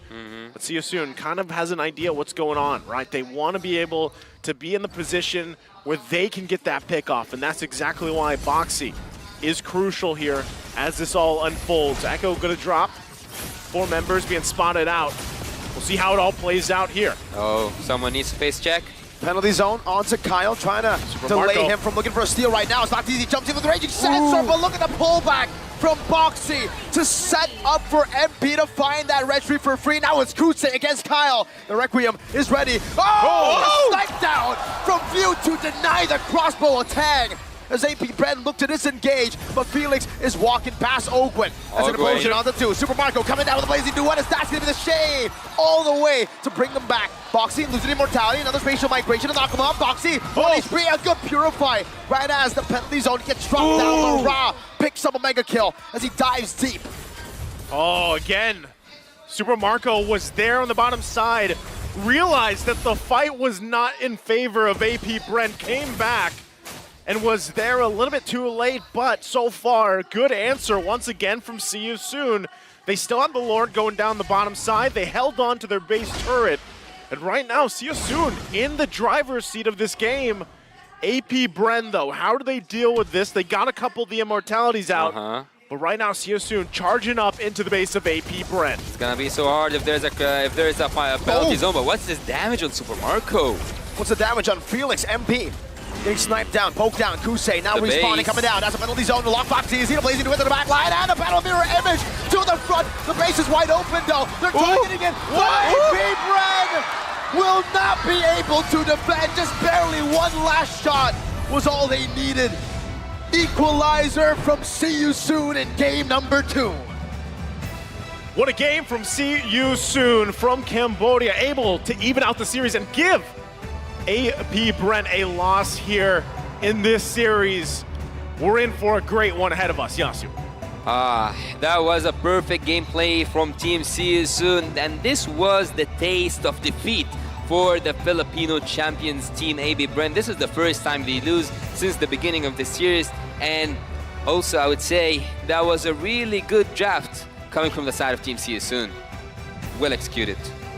Yeah, again, it looked like it was going to be a similar situation for them from game 1, how things were unfolding, but a great response, a great just pick too. I love the Hellcurt that ended up working out here for them. And again, I feel like there was also a little bit of a redemption arc here too for Sorry, I'm Felix, man. Rough game 1, rough early game 2, but man, did those penalty zones change some of the course of those early team fights here. And Felix was the man to end the game. He was the one last standing in that base, swinging as his immortality got popped. Yeah, again, just an amazing rally there for See You Soon to come back through this game. Again, the deficit they worked against, so many of them pulled their weight, so many of them with MVP here. But again, it all unfolded here. MP the King, that Hellcurt pick that we wondered and were surprised about. I think it's only showed up once so far, but now it came out swinging for game number 2. MP the King chose violence, and he chose to go for a full damage approach, just this immortality to have an opportunity to go for the base and finish, and that's what he done. He just turned the light off and went in for the base straight ahead, and then Team C soon got the victory. Let's look upon the highlights here from both sides. I think that Team AB Bren were in the driver's seat since the beginning. They had a really good start, but everything started to crumble down after this penalty zone that had been triggered by the Terizla early on. But here was this one perfect moment for Team AB Bren. I think there was like 7-1, yeah, 7-1. But after that, the Divine Judgment wasn't utilized just for Kosei. It was also used for MB the King, and every time he was there, he dealt the damage needed to take anyone down and everyone down from Team AB Bren. Man, again, looking at this, the highlights here kind of unfold, you can just see how well synergized See You Soon is, and even when they're down, like they were in that early part of the game, even with a crazy setup from AP Bren, they stuck together, they pulled it around, and they end up winning these team fights. It was like Boxy then decided, okay, we got this figured out, right? I'm going to go ahead and Divine Judgment these targets. You guys are going to follow up. You let Kosei fly, and it all unfolds from there. And even with this, again, look at Super Marco's positioning. He was pushing into this. That's what I was talking about before this all unfolded. Realizes, all right, the team fight's not going in our favor. I got to get back. Great shot there from Few, but ultimately, they end up losing out here. I gotta say, in the Lord pit, Boxy just waiting for Kyle Teasy was the standout to me, right? He was just holding back, waiting for the right moment for Kyle Teasy to look for the steal, and then Divine Judgment. That's it. No retry can be used up. Suppression. But this is what I've already said about See You Soon. It's almost like they take the name of the team, See You Soon, and they implement it into their gameplay. They will literally just see you soon in the game. Yeah, you guys might be winning the early game, but hey, we'll see you soon. We'll see you soon. We'll They see lose you a team soon. fight, we'll see you soon. We'll win the team fight sometime in the future if we Now don't you win see it me, early. now you don't. Now you see me, now you don't. I'll see you soon. Game 2. There it is.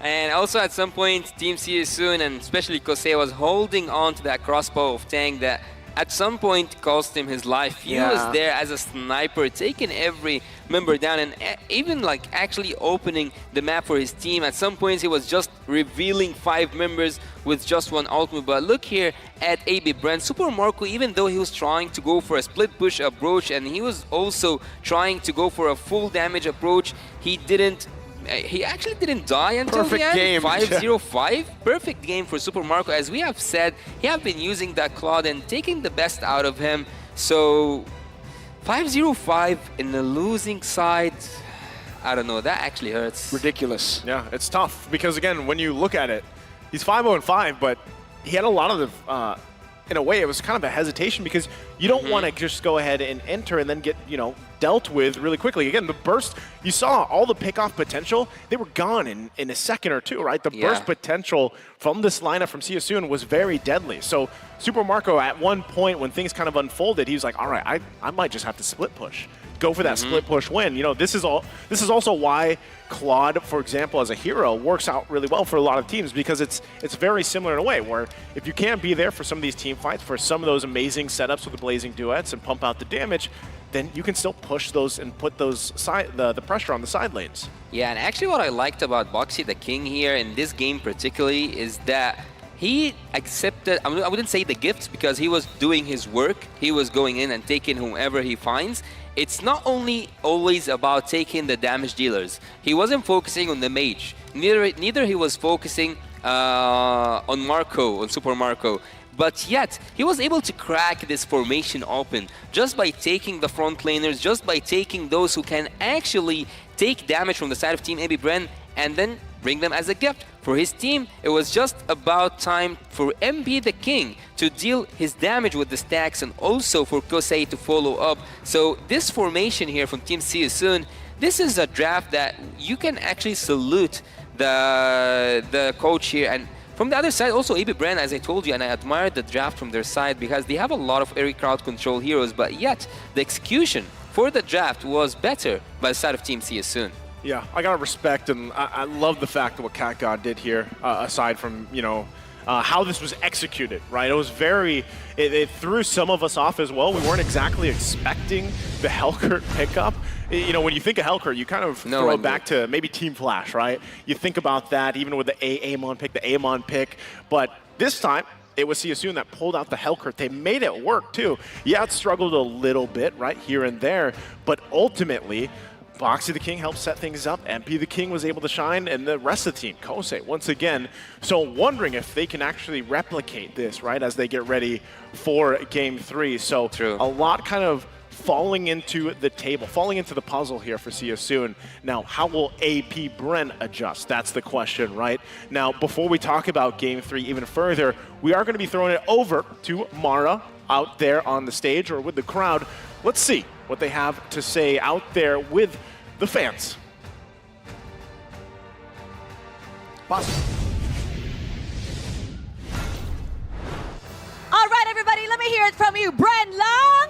Malakas! Bren Lang Malakas. And one of the families that keep Bren strong is Fuse family. Let's introduce yourselves. I'm Father's Few, Alan. Alan, Shirley, the mother. Shirley, mommy. Youngest sister, Samantha. Youngest sister, Samantha. Arvin po, brother of you. Arvin, brother of Few. But okay, let me just highlight Few's brother because you also play MLBB, right? Yes po. Tell us where. AP Bren po, MDL. AP Bren for MDL. Now, mommy, daddy, just earlier, Few won as one of the greatest 10 players in the entire world. So now he has another credential to put in the MLBB history. How proud are you when you saw that was happening earlier? Very proud, actually. Simulat sa pool, very proud kami through ups and downs ng career niya. From the beginning, you've been very proud of Few. Did you cry? Siyempre. Of course you did. Daddy, when you saw that he was getting awarded, what were you feeling? What was going through your heart and your mind? Proud po ako sa kanya. Proud sa kanya. Always naman pong proud kami. Always proud. Saka lahat po ng sakripisyo niya na nakuha niya na ngayon dahil naging greatest siya sa buong mundo. Isa sa mga greatest. And all his sacrifices were worth it. Opo. So, can you tell us a story about the sacrifices that he's made? Actually, since nag-start siya noong 2018. When he started 2018. And then, nung nanalo sila Yeah, he won. for Signal Ultra. And then after, medyo naglaylo yung career niya. Pero hindi siya nag-settle doon. Bali, nag-strive pa rin siya para makapunta siya dun sa SEA Games. And then, after winning the SEA Games, bumalik ulit. And then now, nasa Bren na siya. Now, with Bren. And until now, dinidepend niya pa rin yung lahat ng titles na gusto niya. That's right. Few started in 2018 and his career didn't go so well, but he didn't give up and he ended up representing the country in the SEA Games until he became part of Bren, now known as AP Bren, and his career has been shooting up ever since. So, Mommy, Daddy, let us know, what has Few done for the family? I mean, he's brought home a lot of prizes. So, how did he give back to the family? Actually, nakapagpagawa na siya ng bahay. He built you guys a home. And then, That's why now you live in Rizal. yes, from Mandaluyong kami, pero nakapagpagawa siya ng bahay sa Rizal. Doon na kami nakalipat. Oh, that's so nice. Do all of you, do you have your room? Your own room, Samantha? Actually, lahat sila may So sarili. Big Brother gave you a room. How about you? You get your own, do you have your own like computer setup because of Few? Meron po. Meron, Few. Oh my gosh. I want to be your sister. What else, Mommy, Daddy? What else does Few do for you guys? Yung car namin. Sa kanya. He also bought you a car. And then, yun nga, yung family business, trying na mag-put na kami for this year. And his next goal is to put up a family business. Yes, po. So basically, it sounds to me that Few is doing everything for the family. What does he do for himself? Actually, low-key lang siya eh. Wala siyang binibili na pang sarili niya. He's low-key, he doesn't buy anything for himself. Parang food lang talaga, pagkain lang. Just food? Yun lang. He's a As world the- champion? And he just buys food? Yes, the rest. Mga damit, yung mga ano, hindi siya mahilig mahilig sa kasi- He doesn't material. even like buying Yes. clothes. Yes. That's why I always see him in the Bren jersey.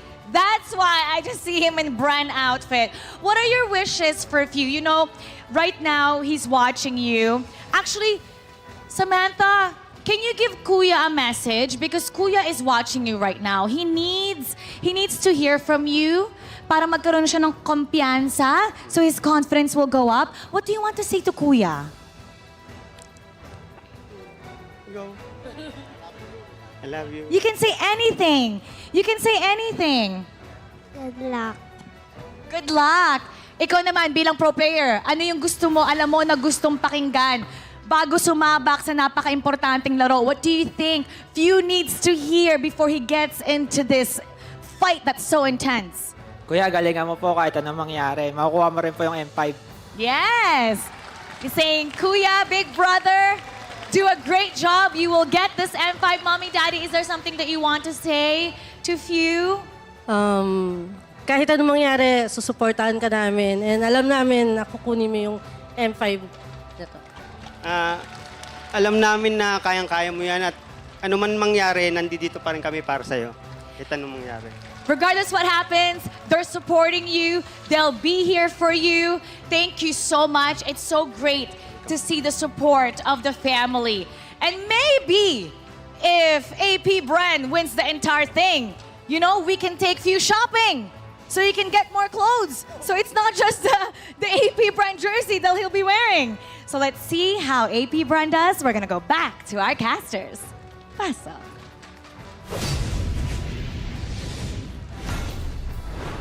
Thank you very much, Mara. And aside the family there, a Few. Once again, hey, I gotta say, if you had a jacket that looks as good as AP Bren's, I'd probably wear it all the time too. Same. I mean, know? you can't blame Have the you got man. yours? I haven't. You Me better get on neither. that. You guys better get on that. Might be sold out soon. I'm scared that if I wear it, they'll lose. Oh. So I'm wait doing till you the- guys a favor. Okay. Yeah? All right. But I was always confused, right? When I saw Fu's name all the way from M2, why does he have 2 W's? Now we know. He's a W. He's a double W man. He's a double W Double man. W. Hey, love to see it. Love to hear the stories. But now we do have to talk about the fact that they lost the previous game, right? Yes. There was a good adjustment from See You Soon as they head into game number 3. And I'm kind of wondering exactly what would kind of fall into place for them as they go into game 3, right? Real quick, though, let's go ahead and take a look at this. Welcome home, Kosei and MP the King. Kosei and MP the King on playing M5 in the Philippines.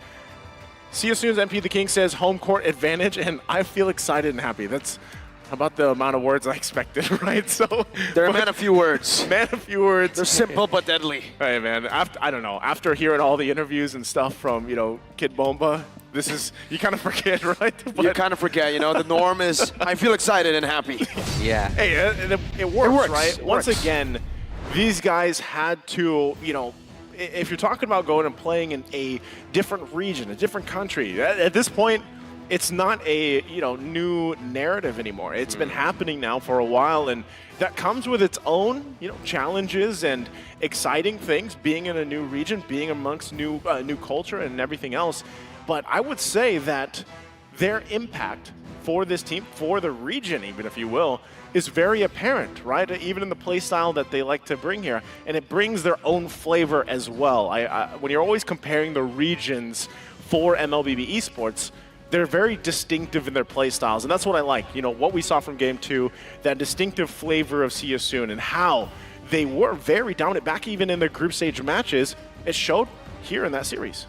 Well, speaking of the home advantage, and because we are here at the Philippines in Manila, actually I cannot neglect the fact that the Fuse family is actually supporting him here in the stadium, and he was already doing great throughout the first and the second match, and I cannot imagine how will he be doing right now since he will be buffed with this energy. So speaking of the game, what did change between game number 1 and game number 2? For me personally, I think that Coach Cat got being able to see through the missing points in his draft, which were a front laner who can face check and make extra crowd control, was actually what led this game to be a tie. Well, we're going to find out here once again before we drop into the draft for game number 3. We'll see how adjustments are made. AP Bren going to be on the blue. See You Soon on the red. Bands coming out. I like that AP Bren has decided, you know what, let's just take out the Kaja. We gotta. We don't want to Boxy deal with it. Is lethal on any one of the mechanical heroes, right? And we've only seen the Kaja so far, so it does seem like See You Soon, though they're definitely not hiding any strategies, hiding any picks for the rest of the team. Yeah. Boxy, they're trying to keep it as low as possible. If we can just keep on going for the Kaja, we'll give Boxy the Kaja. Now, it may be time for that signature Cho. The Cho that got them so many wins in MPLI and especially MPL Cambodia. Yeah. We'll see if they go that route. What are you feeling, Yasu, here for maybe these first priority picks for both teams? Well, you still have, okay, so AB Brain again, they are building up for the Nolan, banning the Phoebus, and also banning now the Kaja. They learned from that lesson, the hard lesson that Boxy the King have given them so far. And also, throughout the previous games, I just might think that Pra actually took Faramis 2 times. So it's kind of justified why it's banned right now. So I would say that having, this is a really good one. You can actually ban the Nolan and take the Joy, or leave them both open and take one. Yep, trade, exchange, right? Yep. What do you think they should do? I don't know, man. I think Do you agree with that? if this is not a Nolan ban, AP Bren's going to take it. And then maybe for CS Union, you take the Joy this time. It's the Arlot. So, with Arlot being taken out, this looks like it's going to be a Nolan in the hands of AP Bren, and really leaves to question See You Soon. What do they want to take, right? Joy being open, Valentina, you have a Terizla. Do you want to lock in the Bruno early on? Like, there's so many options here for See You Soon, but AP Bren, we really got to see, do they actually still want to play that Nolan first pick? What about if we took the Valentina now and left them both open? But yeah, it's too risky because Joy can actually be played on the XP lane, but it's a risk, and I think at this point everyone needs to take some risk. So having an Angela right now and also the Joy, yeah, this is what I'm talking about. Just leave them both open, take one of them out, and Nolan is the pick for Team AB Bren, and Kyle has shown a 100% I would say so far, if I'm not mistaken, on the Nolan. And for Honor, he comes again with the Bruno and also now with the Tigreal. Team AB Bren are so confident in the picks they are taking, but an Angela and a Joy, would we expect to see an Esmeralda though? Oh, not too sure if we're going to see the Esmeralda here for AP Brent this early, right? Maybe in the second phase, if it doesn't get banned out, they can try to go for it. But even then, it's a bit too risky now, knowing the XP lane matchups could literally be one of the key factors for a team to win. Just like earlier, pick up the Terizla, the Riz. Yep. It wins it. Now, man, see you soon. This is a comfort. This is, yeah. If you've seen them win in MPL Live, you've seen them win in MPL Cambodia, it's with this comp. Angela, and specifically, this Angela will never go to the hands of Boxy. They know better than to place Boxy on a hero like Angela. You need some bombastic heroes on Boxy, and you need some playmaking frontliners for Felix. So far, 3 conditions have been met. These are 3 solid heroes for See You Soon. Yeah. I love the fact that they went this way too, and the bands kind of unfolded this way. We built this up, even when we looked at that player head-to-head, right? The Angela for Raw is deadly, and something that you really have to consider too, right? Now, on the flip side, AP Bren, the fact that they are going with this Tigreal again, it is I feel like one of the safer options, right? To put in the hands right now of Ogwen. You can play around the fact that you have a penalty zone even across from you now, right? Yeah. For example, if you're going to go ahead, jump in with the penalty zone, but then you have an implosion to answer, at least kind of stalling out some of that follow-up. If it's, layered correctly, then it could work out for you. But not only that, but the fact that you give space now to Nolan, once again, like we saw in game 1, to go ahead and do what he needs to do. Farm up really quickly, focus on, whittling down the important members here of See You Soon, or even the objectives. Well, having See You Soon as one of the factors here in this match, it gives me the courage to say that we might see an Angela mid, and you can disagree with me. A lot of people actually around the world will disagree with me. We might see a Diggy, because a Diggy can make Team AB Bren, I wouldn't say like the Tigreal specifically will be in a really bad position, but the only thing that actually make this point not solid is having the Nolan that can actually burst down the Diggy. But yet, Ra playing really good on Angela in the mid lane gives me the confidence to say that we might see one. And because Ra plays Angela in the mid lane, we see Minotaur join the ban list for Team AB Bren. Man, Minnow's just not getting any playtime this series. He's done too many crazy things so far in the M5. So right now, that's going to be taken out. Leaves to kind of question, what does See You Soon want to take, for their roam option? I think leave it as a last pick. Go and pick up a gold laner first, knowing you're already in this matchup against the Bruno and, against the Tigreal. I would say, actually, maybe they can go for... No. I would actually think about the Irithel or maybe even the Claude here. The Claude, safer choice. The Irithel is something that Kusei has found so much success with as well. Can go for the Purify, but they go for Carry. Well, technically can go for Purify too, but that's risky, man. It's risky, but I'm thinking it's... My only concern with it, right, this, again, you have to consider the fact they do have an Angela, which kind of helps with this, but range-wise, being able to kind of maneuver around these early skirmishes is going to be important. Being able to be protected enough in the early game pressure is going to be important for a carry. But ultimately, if you can get to that mid to late game, then you can start to punish, especially, these tankier options. Wait, wow. Wait, what? Whoa. What? Whoa. Wait. That's a signature friend pick. Wow. It's Bren. It's the Bren special. It is. You know what? Actually, I met Few today, and he told me, just wait for the knockouts, but I didn't think that he will go this far. Bro, that's the signature Vrendini. The Vrendini. Not only that, man, but also the Benedetta coming out, too. Also Benedetta. I cannot process this. But Odette, debut pick in M5. It has to be the one who made it work back when he was in TNC. I believe it was with Johnson, that combo? Yeah, the Johnson-Odette. The Johnson-Odette combination. Man, who let him cook? Let him cook. Speaking of cooking, seems like Coach Cat Dog is actually cooking a lot of damage there. Having the Guinevere set up with the Terizla. Not just that, the dance floor is open for the Joy. The shields are offered by the Hard Guard, giving the Angela, and not just that, the true damage given by carry actually will be a trouble for Team AB Bren. There's a lot of trouble, and I think I have to look at you, Naisu, right now. You look concerned, my guy. For AP Bren, what are you thinking? Oh, I don't know. Part of me is like really questioning this Odette pick if it's going to be able to work. I would have loved to see the old Optimum Pride for this lineup, man. It would have been perfect, especially here in Manila. But we'll have to see how it all plays out with these lineups once again, loading up into the land of Dawn here. It's 1-1 in the series. See you soon. Took the last game. Who will take game number 3? Last time it was an interesting lineup from See You Soon, and now this time, AP Bren digging into the hero pool. Let's see how they execute it out. Well, you hit us with the haircut, we hit you with the Odette. And I told you guys, I've spoken with Pew, and he told me wait until you see the knockouts. For me, especially, like for me, I told him maybe we'll see an Eve because Eve had been like neglected, but he said like just wait for the knockouts. Having here the Odette, well, what is actually the point? I think that yeah, Odette with Tiger's kind of thing I've seen in ranked games, but I've never seen in tournaments to be honest. Same. But why?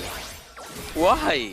Well, we'll get to the answer to that question very, very soon. But now Calteezy doesn't want to wait, jumps in onto Boxy, picks up first blood, and MP gets shoved back. Calteezy dashes out. Now it's going to be Flapteezy who rotated all the way from the XP lane with the Petrify. And so far, the answer is Yasu, we go in. That's the answer. That's why. Yep. We go in. We going in. We want go in. damage. Hey, here's a hero that has it. Odette, man. Real quick, too. Oh, Boxy. Easy. Yeah, he's fine. Bring it on. How's the emblems? Yasu. Well, I think that I'm actually curious about the Odette itself, but let's look at Ogwin. Two-man knockup and into Boxy, who's now going to be, whoa, 2 kills across. It's one by Ogwen, the roamer, and the other by Mr. Kyle. Oh my goodness, what Remember the KDA. heck? Remember, he's not a tank. He's Ogwen, Master Ogwen, the fighter. You gotta go remind him.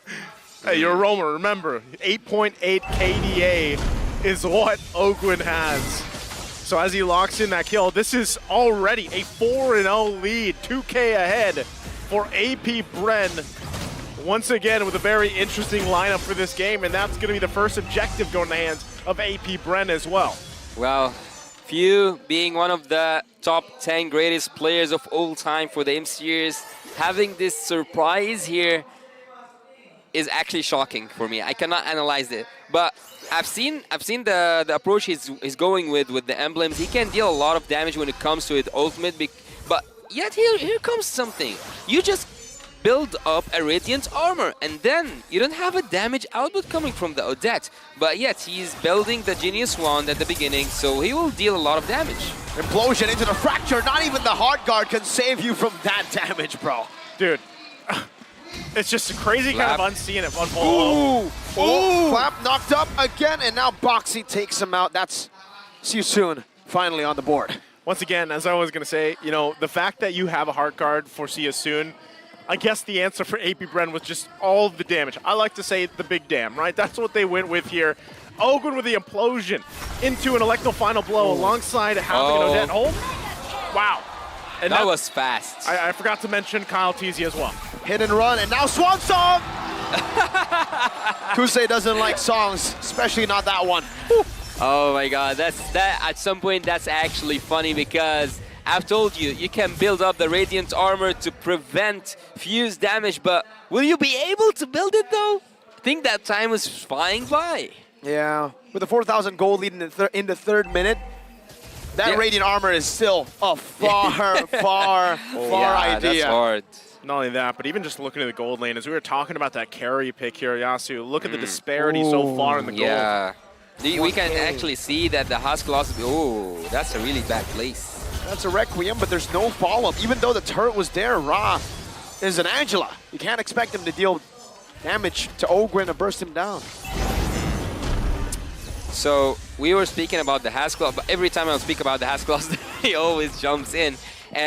Bruno at this point can actually take upon a 1v2, but how do you feel about the matchup so far, Naisu?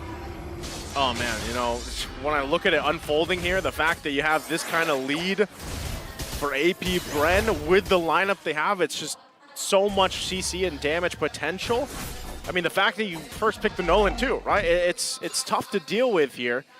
But for Siasoon, really trying to wonder, where do you find these wins, right? Where do you find some of these skirmishes? Because at this point, with a 5K deficit in the economy, man, against this kind of lineup, it kind of gets scary because, like you mentioned, maybe get some of those defensive items, you know, talking about radiant armors, everything else. But really, you need so much time. Look at the gold earned here. They're so far behind already, right? In every single lane. Implosion. Sorry, I'm Felix gets brought back. The penalty zone canceled for a bit. The dive even, but the hard guard now is scaled to a point where it can get you some more survivability. With each minute, you have one more K for gold lead for AB Bren, and not just that. Let me dream, guys. Let's see together. You can't dream. So Requiem, that's some damage. Ogwen should fall here, and he does. Boxy's the one who picks up the kill, though. Both the roamers. Assassins, not roamers. Okay, do you want to dream now, Yasu? I want to dream. I told you I want to see a Kimmy. And by seeing that Odette, I cannot help but keep dreaming, to be honest. All right, let's hope for a Kimmy next then. At this point, I think this is now total unique hero so far. 69. Yeah. Nice. Oh, nice. Yep. So Kyle TZ here picking up the Blade of Heptases early on. Look, he's already 2 items in. Did it's stolen? He just drove by. What? Oh, he even dodges his mate migration and finds the fracture on Ra under the turret. How much swag do you have? 4 levels ahead as a jungler. And now Felix, he's about to get balled down by Super Marco on the Worldie. With the help of the hammer from Ogwen. That's one more shot. Ogwen, you're a roamer. Ogwen, stop. Again with the KDA here for Ogwen, and not to mention what we just saw from Kyle TZ on this Nolan pick. He now also secures the turtle. That's 3 for 3 for AP Bren as they further the lead here in this Game 3 against Siasoon. It's looking a lot like Game 1 for Siasoon. What can they do, Yasu, to get back into this game? Yeah. But real quick, not Odette's swan song. The last and the only appearance of Odette in an M series was in M1.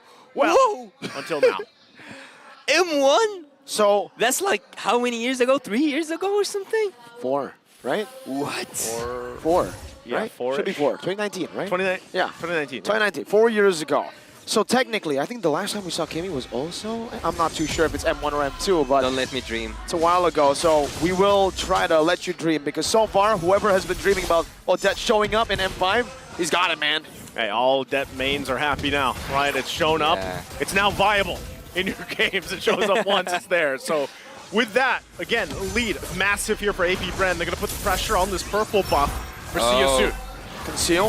If Ogwen gets an implosion onto 4 or even just 3 members, One is it's enough. going to be lethal. 1 is enough, he says, as he brings Felix back with the hard guard now. DPC, a bit of a miscommunication, a bit of a disconnect, and that is going to be a big mistake that AP Bren capitalizes on. You can't do that against Bren. It seems like there's no electrifying beats when you have this swan song coming from AB Bren. Oh, two genres of songs here, right? Yeah. You got the electrifying beats and then you got the swan song. Which one do you like better? Which one do you like better? Flap Teasy though. Oh, No, the electrifying beats is getting... Ogwayne. Oh, wait, he's able to dash out. Still with a hard guard, still able to escape for now. There's no real push as well, no real punishment from AP Bren.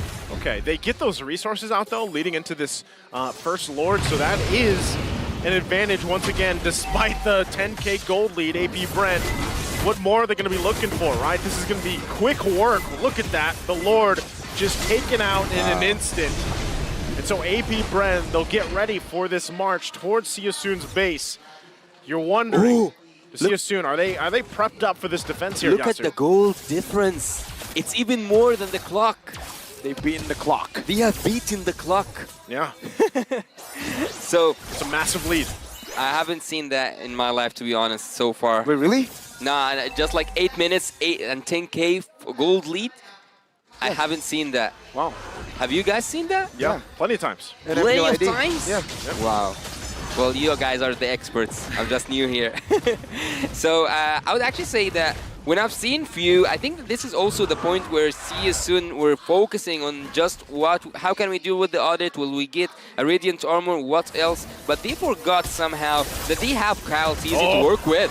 Only one member though. Kruse gets out, but a penalty zone once again is already going to be used only onto Ogwen.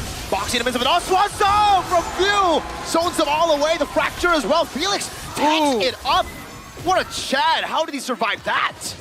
Body of Smith, the passive.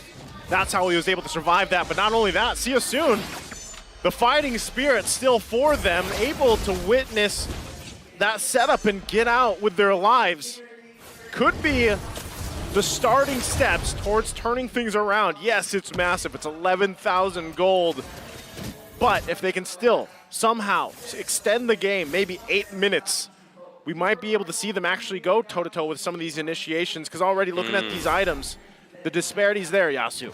I would say that looking at Kyle Teasy, I cannot help but to wonder, did he break a record when it comes to gold per minute? Boxy again, now with the Requiem and a penalty zone to help him. Now with the Swan Song! From Phil! Turns it around again! See You Soon, forced to run back to the base. My goodness, AP Brent. It just took one song. It just took one song and everything went down for Team See You Soon. Is this the finish? This fast in minutes? Oh no. 10 minutes in, Ra's walking back. MP will accept his fate. AP Bren, they play the Swan Song, and tonight that is the song of victory for AP Bren. 2-1, AP Bren now standing at match point. And with the debut of Odette, what a decisive game once again for the hometown team. That was so much to absorb by Team See You Soon. A lot of surprises, not just the Swan Song, not just the that, also the combination that Team AB Bren had at some point. And not just that, he can add upon it Kyle Teasy playing the Nolan that he have 100% win rate with so far. Again, very strong showing there. This is one of the things you have to consider for everyone behind and involved in AP Bren, man. The flexibility of the drafting is what has made them rise throughout this year as a very dominant team, dominant force.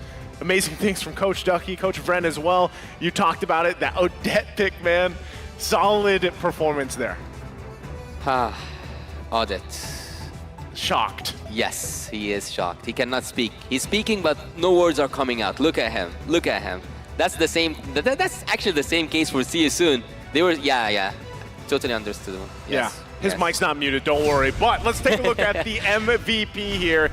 It's going to be none other. Actually, giving it away, it has to. Is it the Odette? Who's it going to be? Oh, it's Kyle. They're going for it. Is it going to be Kyle again, or is it once again? It's Kyle Teasy here, 5-0-3 for that Nolan. Wow. Again, a very dominant game here. The Assassin Master. He just goes in using that Nolan again and again. Gold per minute 911. He was beating that clock almost. He went for 1K per 1 minute, which is an insane number. And also focusing on his emblem, he went all out with the damage, not just the equipment, also the emblem itself. 911. Yes, call 911 for Kyle Teasy because he's on fire. Well, as we're going to take a look at the highlights here, kind of unfolding for this game, once again, it was AP Bren coming out swinging through the course of this early on, especially with how they started things up. First blood going to the hands of Kyle Teasy really started them on the right foot. But See You Soon, like I said, there was moments here where they had some fight back, but you know, given how far behind they eventually went, and even Ogwen getting his own kill here, flickering forward. That's why he has the KDA of 8.8 as a roamer. Chad Ogwen. Chad Ogwen. Maybe at some point he will be a KDA machine himself, even though he is the roamer. But there was this one moment at the beginning of the highlights where Kyle Teasy was actually 2 levels ahead from Boxy the King. In the first, he was like level 3 against level 1, but look here, these were the moments where Team See You Soon made up a really good setup, but yet here the gold speaks, and here the gold difference speaks for Team AB Bren. They couldn't just deal the amount of damage needed for this perfect setup there. The Swan Song ending it all for Team AB Bren. Man, but I was just about to say, right, Kusei, the risky carry pick, it was risky when he picked it. Right after the Odette came through, it was useless. It went from risky to useless real quick.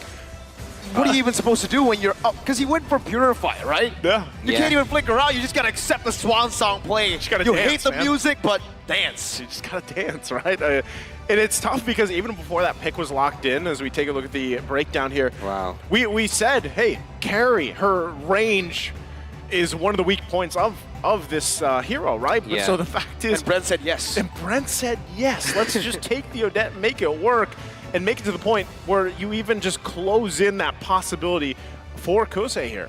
Well, Super Marco didn't need to even sign into this game because Calteezy and Few were taking care of the damage. And looking here at the statistics, we will notice that it's kind of similar to the first game where Team See Soon didn't touch a single turret, didn't contest a turtle or even a lord. And at some point, I don't think that Team AB Bren needed the lord, just that gold lead, 13k gold lead in a matter of 11 minutes. And AB Bren, as I told you, at some point, Super Marco was farming, doing great, pushing turrets, but yet his damage wasn't needed to sum all this up. But Calteezy with 911, 911 gold per minute. And Super Marco, as I told you, they carried 33k. There wasn't a lot of fights for Team AB Bren. It was just response from Team AB Bren. Man, again, you think about the Swan Song along with the World D, the Implosion, everything else, it's so much AoE potential and just damage to deal with if you're See Soon.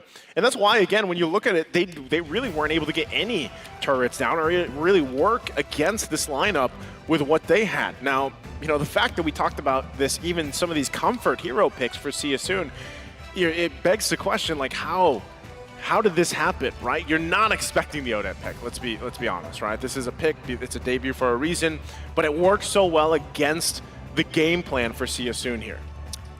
Odette. Well, Odette at this game could have actually been stopped by either the Terizla or the Guinevere, yet none of them have found an opening just to take the Odette down. I cannot remember, did she have a Flicker or a Purify? I think it was Flicker, right? Flicker. So at some point she was like a sitting duck. Not a duck, but like A sitting swan. Yeah, sitting swan. There it is. So she was like waiting there for someone to pick her up. But again, if you went in for the Odette, it was so hard for you to get away from the Tigreal and also Calteezy and his assassinations. AOE Esports. AOE Esports. Oh, AO Esports. AOE. AO AO. Esports. What's AO? AO is area of esports. Oh, I get it. 'Cause, Yeah. All AO right. Esports. AOE. Man, I can't, you've been influenced so much by Leo. For sure, man. DPZ. The acronym man. What was Wolf's DBA, like departure, something about the blacklist? At this point. ADP.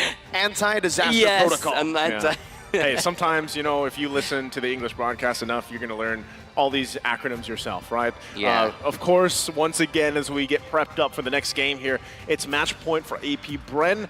We're a couple minutes away. We can talk about here, maybe Yasu, you can share some of these insights from what you saw as well. Now, in a way, when you look at the draft, right, this is, going back to it, it's not something you expect from AP Bren right away, right? The fact that we threw actually a lot of kind of heroes out there that could have been the gold lane option, and that makes me wonder too, what if See Soon didn't take the carry? Would the Odette still have come out there? But now that we now have 69 unique heroes for the M series here, you gotta wonder what left is there under the sleeves of all these teams left here for the knockouts.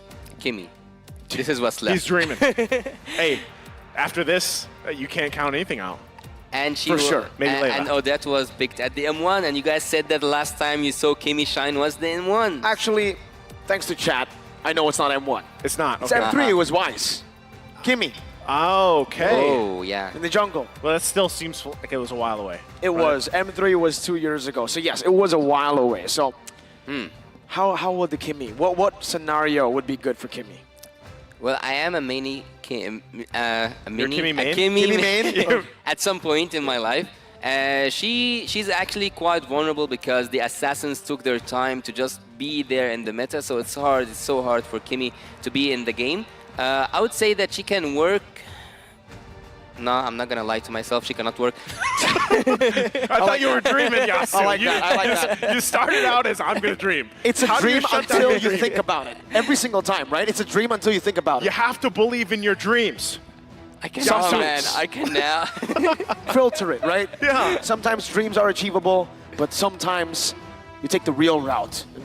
That's what he decided to do. That's what Yasu said. You know what? Never mind. My dream is a bit too far-fetched. Life's just slapping Some in the face. dreams- Yeah, no Kimmy for me in M5. Maybe some dreams are meant to be just dreams, you know? Dreaming is free, It is. It's free to It's dream. free. You know, Yeah, so it on this desk, but it's the free to Lulu dream. is expensive. That's true. That's exactly. That's right. So, So are you just taking it out of the picture now, Yasu? No taking more Kimmy Kimmy? out? Yeah. I don't want to take her out. Okay, then She's let me- dear to me. Okay, well, let me ask you this, Yes. as Gord is to me, right? Uh-huh. Now, the thing I was... But you had your gourd. I did, but it took seasons. Seasons. All right. It took years for him to get to where he was, right? Which is actually still a valid pick. We've actually seen Gord so far. But really, I'm curious. And what does Siasoon want to do to get to a Game 5 here? So far, they are the only team that has given a loss to Bren, right? Yeah. They're working around that, and they figured something out. Is this where, once again, they have to pull something out like the Hellcurt again? Not so much the Hellcurt, but maybe another pick that they are holding on to here? Well, look, for Team Siasoon, they should go for the same approach they did at the second game where they won. And that's when having a really good executable draft, having the crowd control, the pickup heroes that they are familiar with, and also surprising the opponent team. Well, having the Hellcurt was more surprising than Yeah. a lot of the picks we have seen so far, but not as, like, for sure, it's not as surprising as the Odette. But again, you told me, actually, you asked me a question why the carry, or like, would have been like a better pick instead of the carry. I don't actually think that any marksman could have shined this game because Any Any. marksman, okay. because at a certain point in the game, it wasn't about the marksman or even the gold lane. So it was about the domination that happened inside the jungle of Team Siasoon. They weren't able to defend themselves, especially against the Nolan coming from Kaltizi, and losing 2 times against a Nolan from Kaltizi. I think that this is the time to ban the Nolan. Yeah. Maybe that, or MP the King picks it up himself. Yeah, then they have to go blue side and they have to force it out, right? But I agree. I think the Nolan, at this point, they've left it open twice. They've tried to counter it twice and they have failed twice. Then ban it, right? You said that about the Novaria. If you can't deal with that's it, my then ban answer. it. You know, when people are like, "Well, how do we deal with this?" That's me trying to be an analyst, man. Just ban it out. Fool me once, shame on you. Fool me twice, shame on me. Fool me thrice, all right, I'm sorry. I'm sorry. I'm out, yeah. Sorry, I'm nice to you, right? Let's load into the draft here once again. Game number 4 upon us. Match point here for AP Bren. We'll see how Siasoon adjusts to what happened the previous game, how they want to approach it. Bans already coming out. It is going to be Siasoon on that blue, AP Bren on the red here. So, is this the time they pick up the Nolan, or will it be banned out? The Nolan is actually one of those crucial picks in this tournament. I think he should be banned. I I don't recall seeing Siasoon play with the Nolan.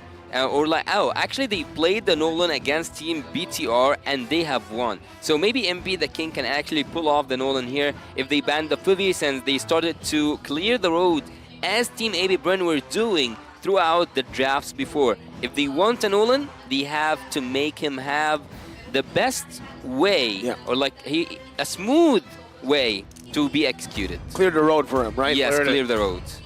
Clear the road. If that works out for them, in a way too, I would say that if they win the Nolan, it gives them a good step. But as we've seen from teams before, you still have to be able to actually protect the Nolan, allow him the space to work, right? That is something. Now, if you get a first blood, like we saw in the previous game, that already gets you off to a great start. But we can see so far, it's not banned out.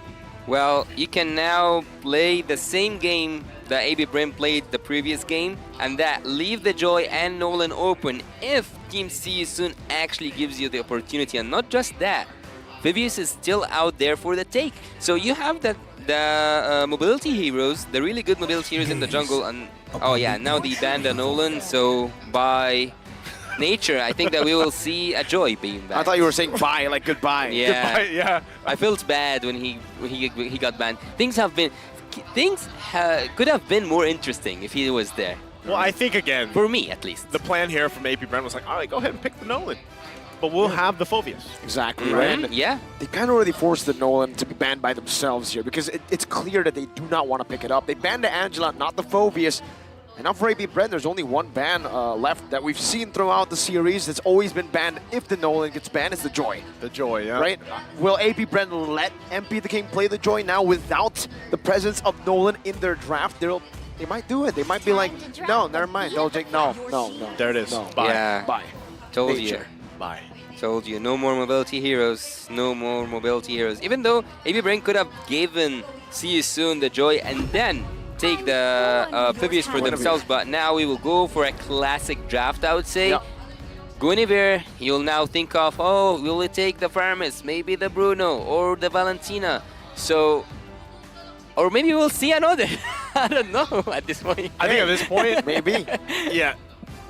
For me, I'm thinking maybe the Bruno, maybe the Faramis or the Valentina, like you mentioned, Yasu. I think those Yeah. are solid choices already here. And then usually that swing, that crazy curveball, is in the second phase, right? And that's what I Yeah. love, again, where we are with a lot of the flexibility options. There's the Okay. Faramis.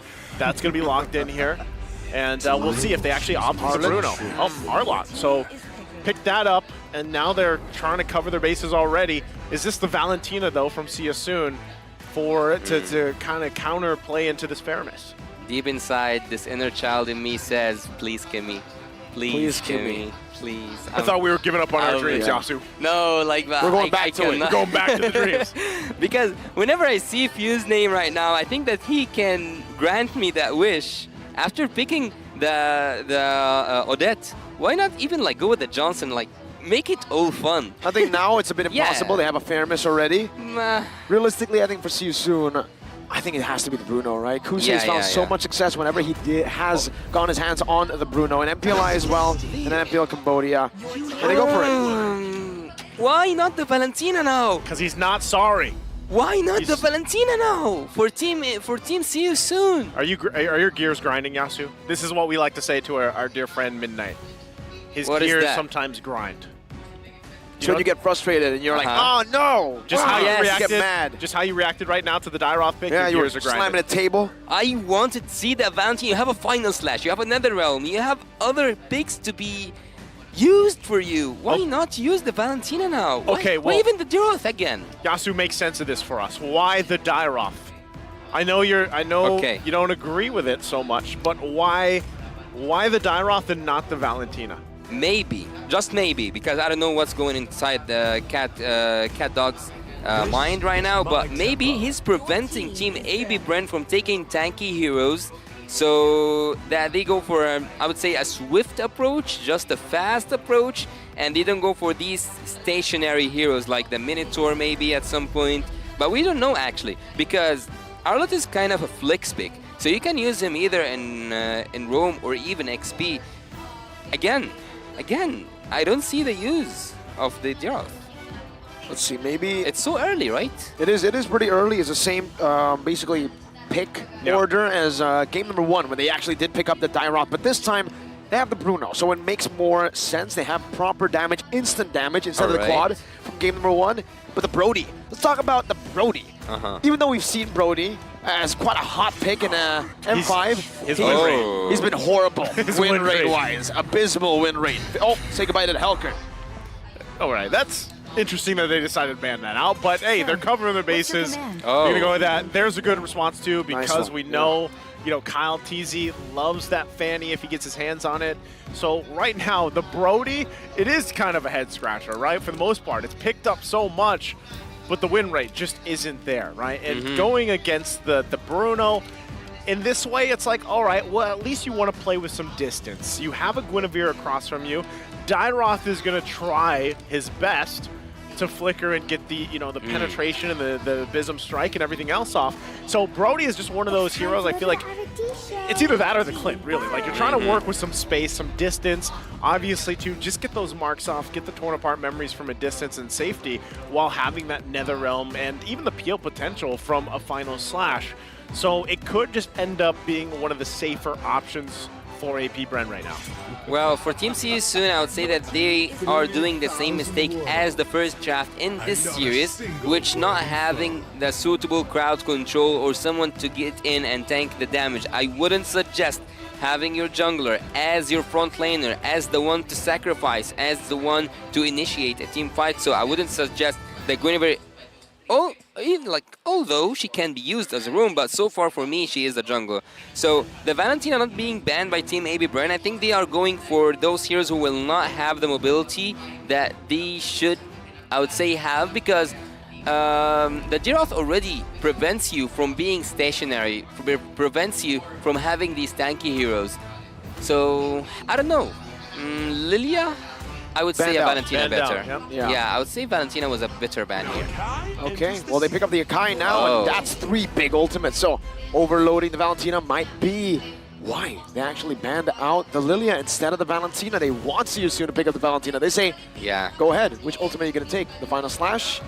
The Netherrealm, the heavy or spin. the heavy spin, right? It's all up to you, confusing the Valentina user. Now, it's the question of whether the Guinevere is going to be flexed into the roam position or will it be used as a jungler?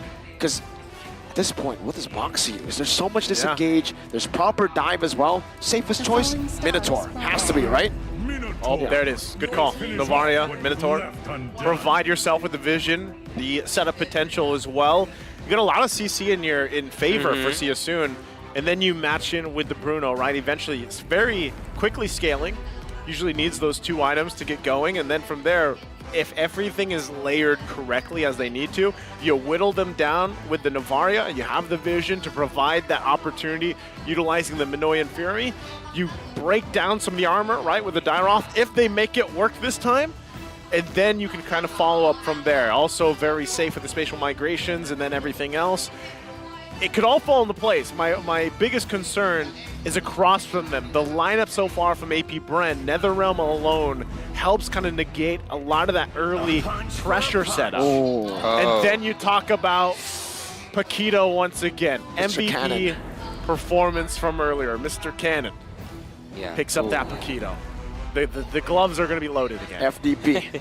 Full damage Paquito. Yep, FDP. Right Rio would hook, be proud. left hook, and a knockout. LWP. Keep going. Making up. KG. Well, What's the next one? WTNO. What's the next one? I can keep going all day, Hey, bro. well, let's let Yasu break this down real quick. Yasu, how's it looking? well, it looks good for both teams actually, but I would lean towards Team AB Bren because they go for the classical approach for me. But Team C is soon making up for the front laning by giving the vision by the Novaria is actually good, but the Maleficor at some point for the Brody with the torn apart memory will be lethal. Well, lethal or not, we're going to find out here as we load into the land of Dawn. It's match point for AP Bren. Now looking to close out the series here for See You Soon. Can they utilize this composition to take it to a game of 5 for this first of best of 5 series ahead of us as both teams get us situated here? A big part of this will also be on this early rotation from Siasoon. MP the King relying on the rest of the team here, and also that XP lane matchup between the Tyroth and the Paquito. Well, there is something I want to speak about before we get into the action of this game. I think that Miracle is already off with the prediction, so I don't know how does your curse actually work. Can you explain it to me? That's the glory. Miracle That's curse. the beauty of it. There is no explanation. There's no explanation. You're just cursed.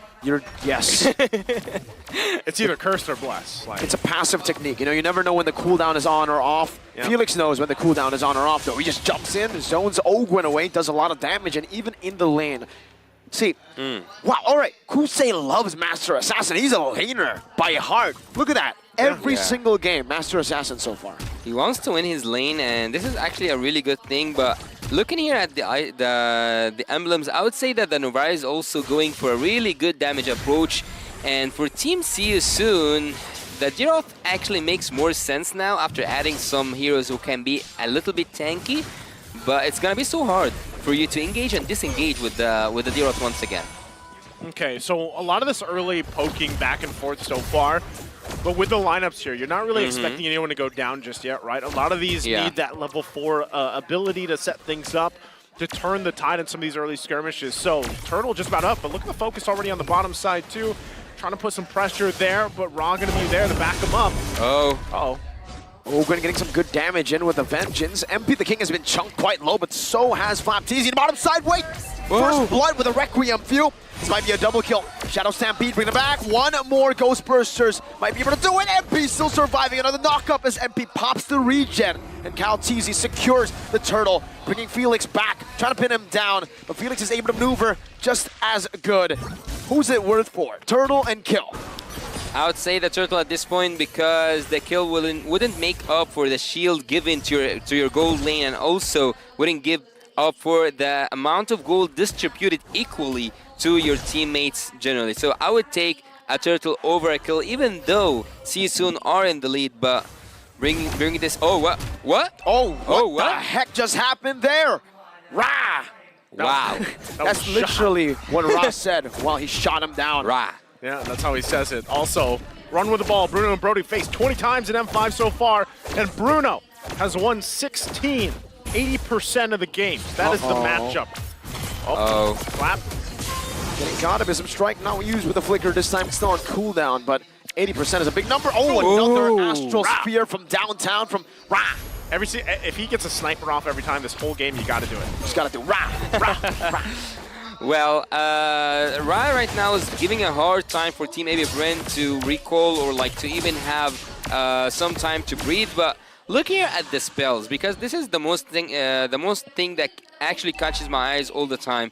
Super Marco should be punished after using his flicker, but yet Team AB Bren, See You Soon are not utilizing their resources on the gold lane, because not having the flicker on a gold laner is actually lethal, and also Kosei. So this is the time for both of these teams to focus and to take down one of these marksmen down. With that, putting the pressure here already on the side of the jungle, getting a flicker out though, so they work around that. But AB Bren wants to put pressure resource-wise, leading into that first Turtle. So with Ogwen, no flicker, they'll work around that. Also, MP the King picked up the Genius Wand, so really he wants to kind of whittle them down in the magic-resistant department. And then Ra is there to get those shots off. We'll see if that all plays a part and how things kind of unfold. But once again, they're going to battle it out. Four-man reveal now as that spatial migration doesn't connect. And Flapteezy, oh my goodness gracious! What is that damage? MP the King got knocked out. That was a knockout. Holy. From Flap. What? Flap is just furious at this point. Sorry, Felix right now is trying to hold that orange buff. It's gonna so hard.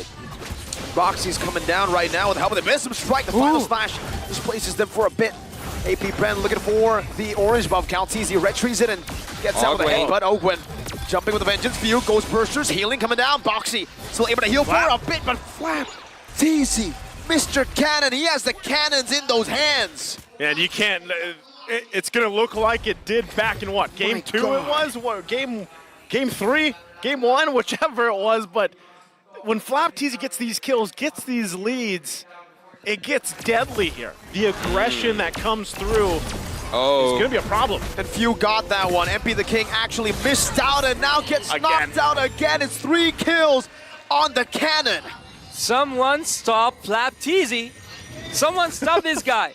He's he's too annoying for Team See You Soon. And I was actually, my eyes were on the top lane because Kosei was so far behind that turret, and Super Marco just got under his skin. He's just focusing on making those zone plays, and Kosei is just falling into them.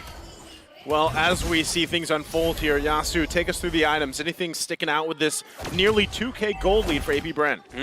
I would say that Kyle is working with the gold he has, buying those half items, going all the way through, taking all the objectives he needs. So, Flap. Good flick around. Shut down. Requiem comes down with the Abysm Strike. It's a shutdown finally to Flapteezy. But man, what a lethal Paquito. Every single, is he going full damage again, bro? Yeah, most likely a very similar build from what we saw in the previous time that he brought it down this series. But right now, that was a good pickoff for See You Soon. Able to find something, but now on the bottom side. MB. A full dive, 3-man, final slash onto Super Marco's side. And he gets the kill, picks it up for free. Now the bottom lane free, and see you soon. They're looking for to zone Calteezy up top. Flap rotating up top, and also Limousine. Heavy spin, trying to pin them down, gets two! And this might buy him enough time. The Minute Fury with the flicker, and then the round comes down, but Kyle still falls. Meanwhile, Kusei able to slide tackle out just in a bit. Ogwen, uses the final slash, but Kusei flickers out. Now it's Felix again in the midst of three members. Able to dash out just barely. The turtle saving him for a bit. Baptiste, one more hit.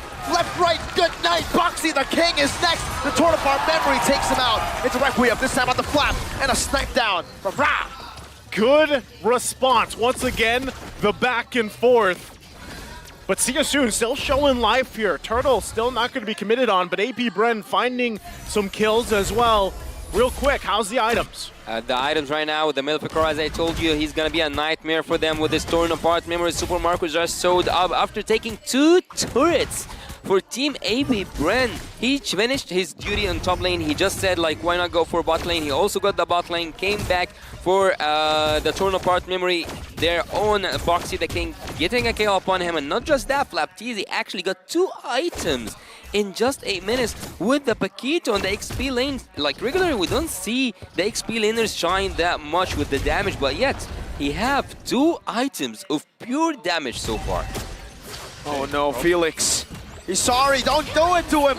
Killing spree down below. They've had enough of Flapteasy, but the other Teasy brother wants some revenge. The rest of the team rotating down below. They're still going to go in for it. Spatial migration onto Calteezy with no heavy spin right now. Boxy knocks him up again, but the Panda likes the odds of a 1v3. Now it's Ogwen who's coming down. Slide tackle from Kusei. Few with another round. The final slash to bring them under the tier 2. Now it's just Kusei versus the world, and Ogwen takes him down.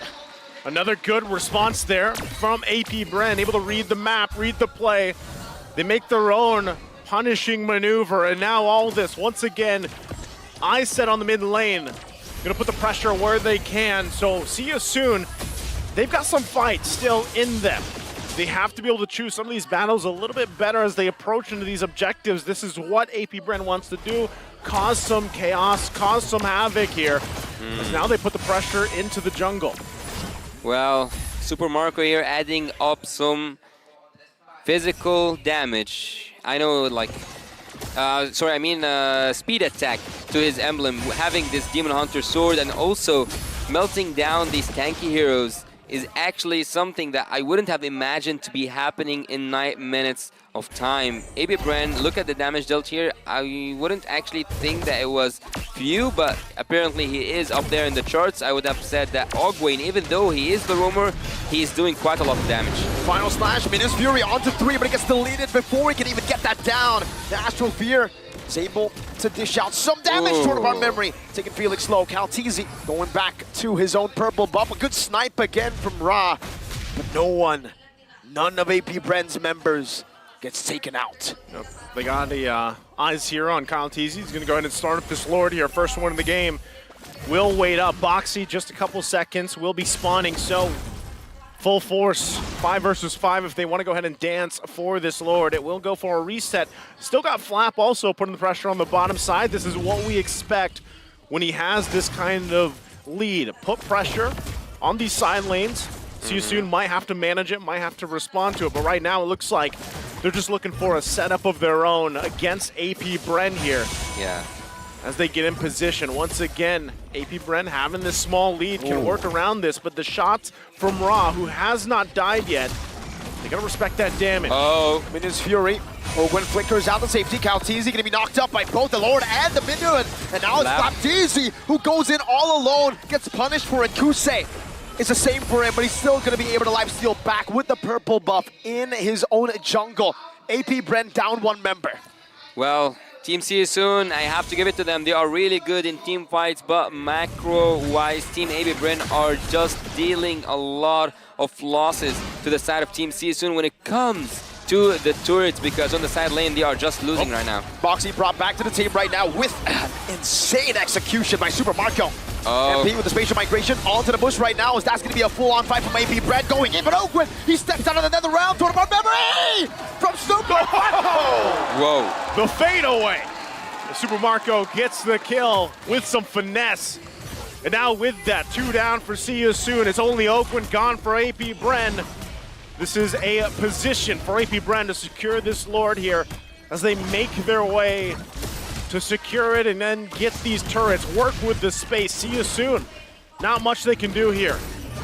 The wave management for Team See You Soon have to get a little bit better if they want to pull up a solid defense. They do have the heroes to defend at least this Lord, because this Lord is coming in a really critical time, but yet it's defendable. It is defendable with the crowd control giving like Boxy the King, also MP the King. Oh, we have a really hero counter matchup count here, right, Naisu? Love this theoretical win rate, right? Brody, just a little bit less than the Bruno. Oh, Flap. 1v1. Flap with the shield. Now boxing, weaving, Super Marco, torn apart memory. He brought 3 extra members to a 1v1. Now it's MP, who's Buying looking time. for a miracle run. Spatial migration, jumping on the field, dealing some damage. But now with another realm, it is all but done for MP in that bottom lane. Okay, well, they're going to make quick work of this Lord here once again. First one of the game. Be able to handle that just fine. So they bought some time, but AP Bren still going to focus on these resources and the turrets where they can get them. Oakland also might look for his own initiation, holding on to that final slash alongside the flicker here. Still eyes now set on that bottom. The pressure was put on these turrets, but ultimately can't break into the base of See You Soon just yet. Super Marco with 7-1-0 KDA. Right now he's just a force of nature. No one can stop him. Ogwayne here with the final slash. He couldn't find his target, but Team See You Soon, if they actually pulled it off for a little bit longer, they can make up a really good team fight. But let's have a look here at the itemization. The Gold Rose Meteor from the Paquito, he actually acknowledges the damage output coming from Ra, not just Ra, also from MP the King, but yet he's going for a full damage setup. And for Brody, he is set, he is here, and he is ready to deal the maximum damage any Brody can deal. Yeah, and Full with build. that, look at this gold lead in terms of the gold laners alone, right? It's massive. But if See You Soon is somehow, some way able to take care of Super Marco, and if that's just whittling him down from shots from afar, that could be a great setup here. Count, just face check that. Now it's Feel. Oh, beautiful final slash. Onto Boxy. No, now it's going to be Boxy the King, who finds him in his fury. Another round right there. And Boxy the King gets knocked out, gets punched out of the game. It's turned around completely by AP Bren. Ra shoots him down, but sorry, I'm Felix. Gets caught in the vengeance. Oakland, you're a roamer. Goes in again. Very decisive from AP Bren to decide that now, furthering the lead here. 15 seconds to the Lord, and it's looking dire for See You Soon. Oh, miscommunication by Team See You Soon. Just having Boxy the King using all what he have in his sleeves, have been just used for nothing. Yep. Just a loss. 3 of his members are down, and Team AB right now, they get to get the enhanced Lord, also to have more pressure when it comes to the minions. And at this point, actually, I wonder, how can Team See You Soon pull off a next good defense? They got, well, Wow. Ouch. speaking of defense, let's Damage. talk about just the Lord The damage. first.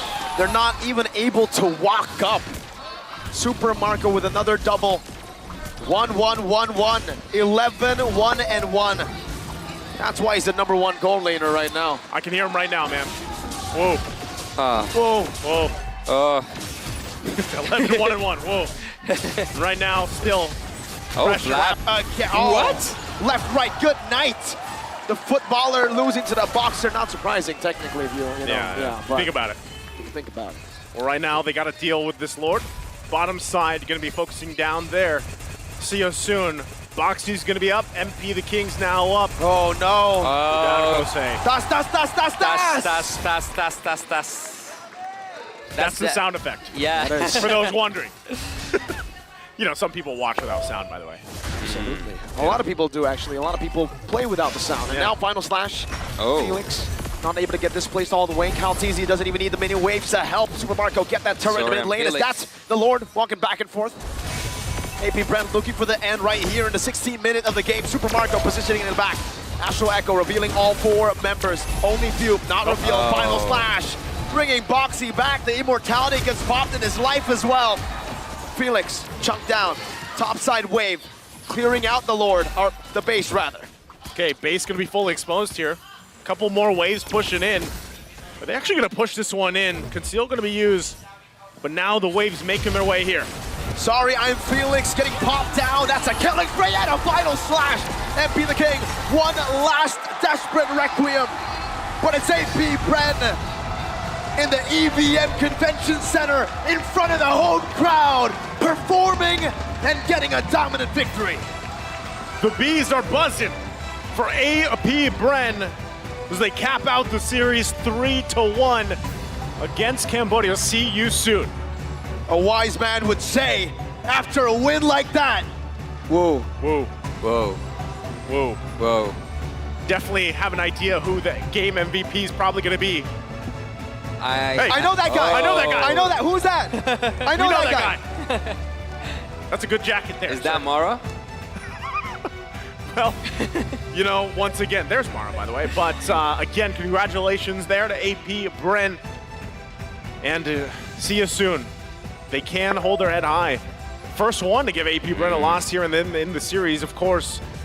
But they're going to have to recalibrate as they get sent down to the lower bracket. But let's go ahead and see what AP Bren has to say with Mara as we head on over to the stage.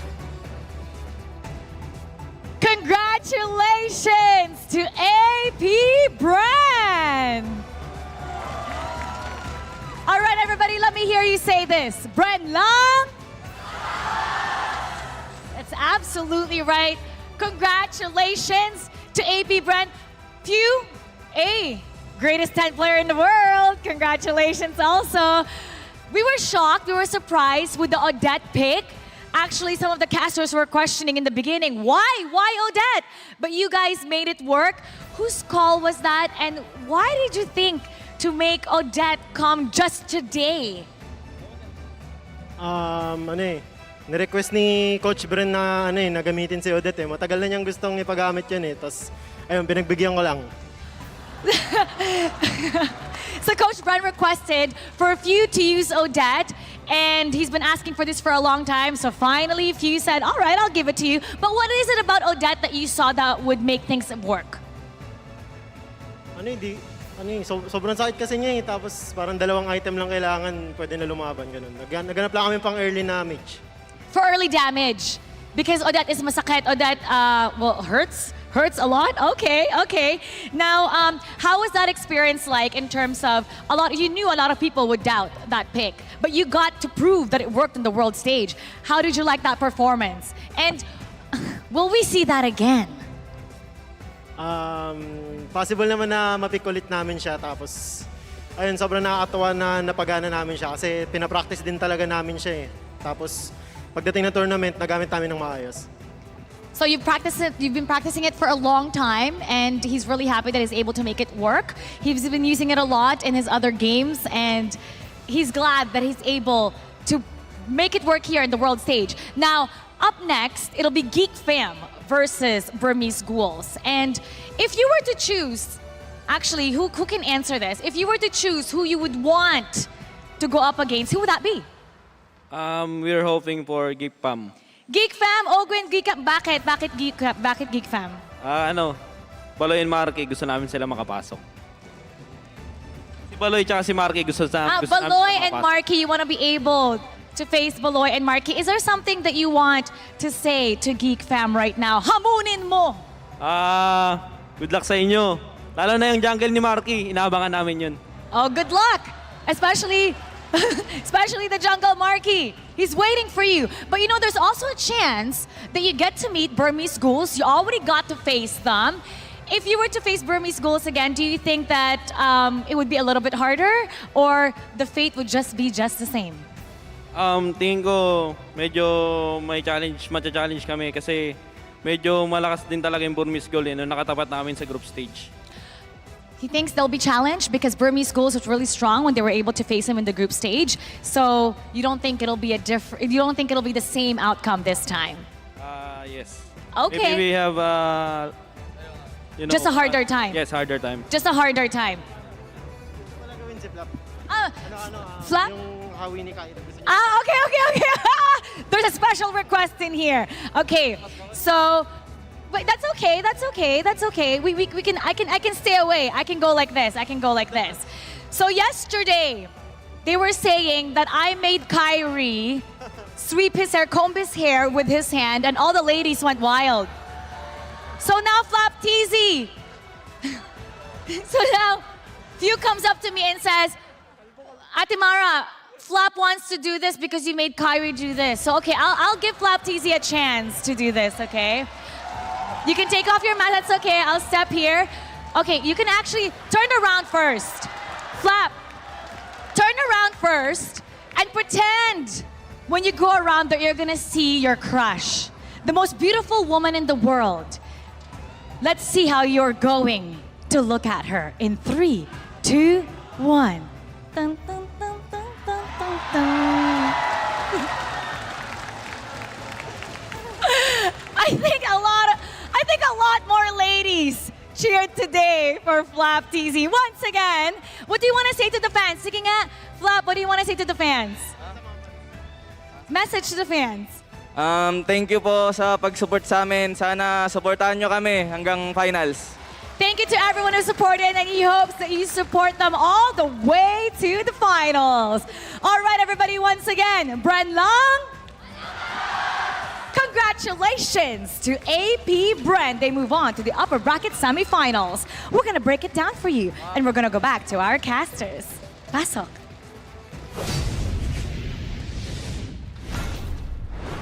Thank you so much, Mara, and also to AP Bren again. Congratulations. Flap, I think Kyrie's shivering right now. But again, great to see them perform, have some fun. Sure. Their outfits, their kicks look great, by the way.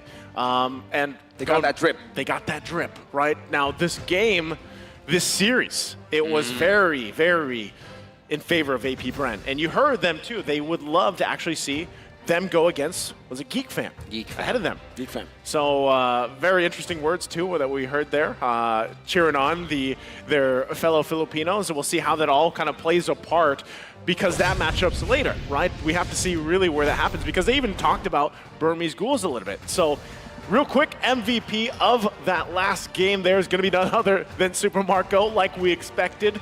The 11-1-3 performance, very dominant here on this Brody. The MVP, the man of the match, Super Marco, shredding the side lanes, taking turrets and their gold, pushing his way through, and having this damage outcome was just inevitable at a certain point. Having all these damage items and not even taking the boots into consideration, it just goes for a full itemization here in terms of the damage only. With a kill participation of 70%, like having even a 70% on a Brody, even though he was supposed to be focusing on the Bruno matchup where Bruno won 80% of these matchups up against the Brody, but yet we see here that the odds or the numbers are not for the favor of the Bruno anymore. Flap TZ at some point was so annoying to Team See You Soon, taking those 3 kills in the early game. And not just that, also we have seen Ogwayne once and again dealing or like making a lot of casualties for the side of Team See You Soon once he uses his final slash, making them all out of position. Super Marco at this point with his damage won the monster kill, even though it was so near. Even though he was like half HP, he managed to take his life.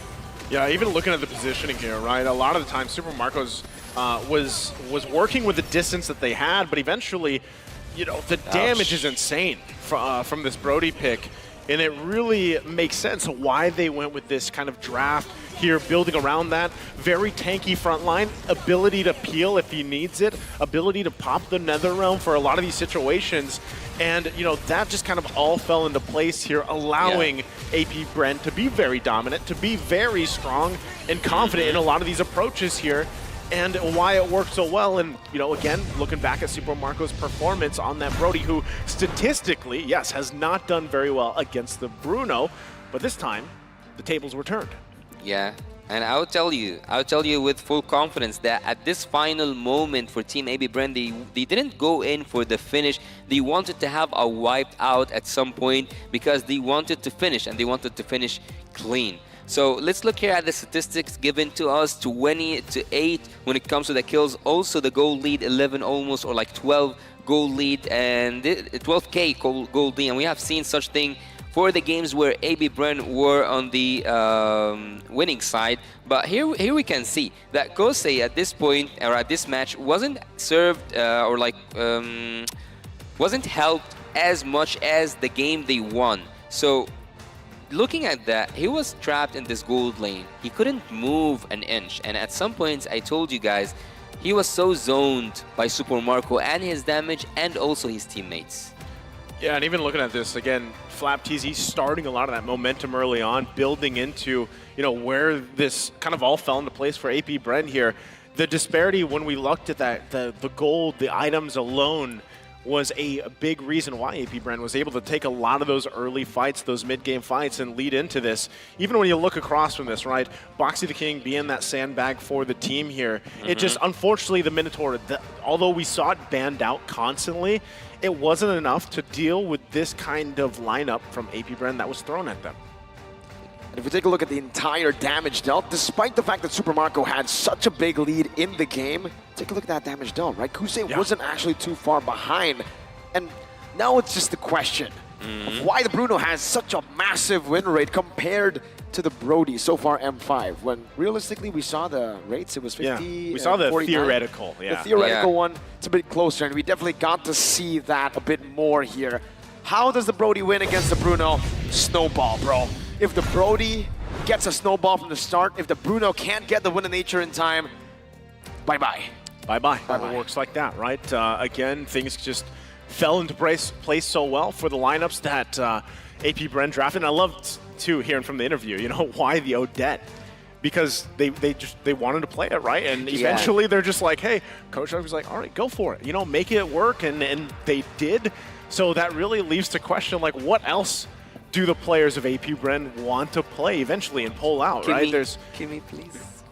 Yasu's hoping He's still for the dreaming Kimmy. for it. He's still dreaming. He's hoping, right? If Bren are watching, or any other team there wants to grant him his wish, Make or it his happen. dream, make it happen. Pick up a Kimmy.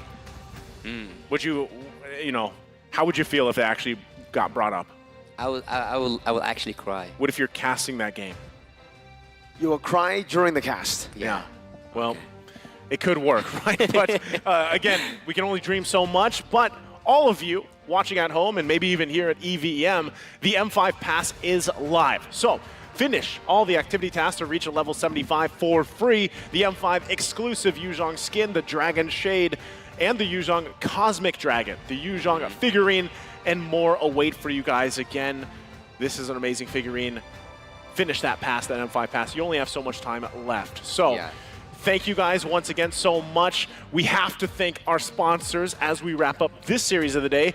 Once again, M5 is powered by Moonton. It's presented by Kadia, our global presenting partner, supported by ROG, our official gaming phone Grab, our official super app partner, and of course, Secret Lab, our official chair partner.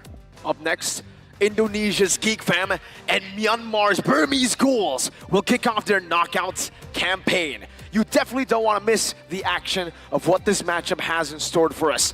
Niall no longer going to be playing for the next two series, and we have a replacement that is yet to be revealed. Who's going to be in the jungle? Who's going to be in the jungle is the question. Once again, who? I am Naisu, this is Mirko, and that's Yasu. Thank you for joining us for the first series. We still have the second one.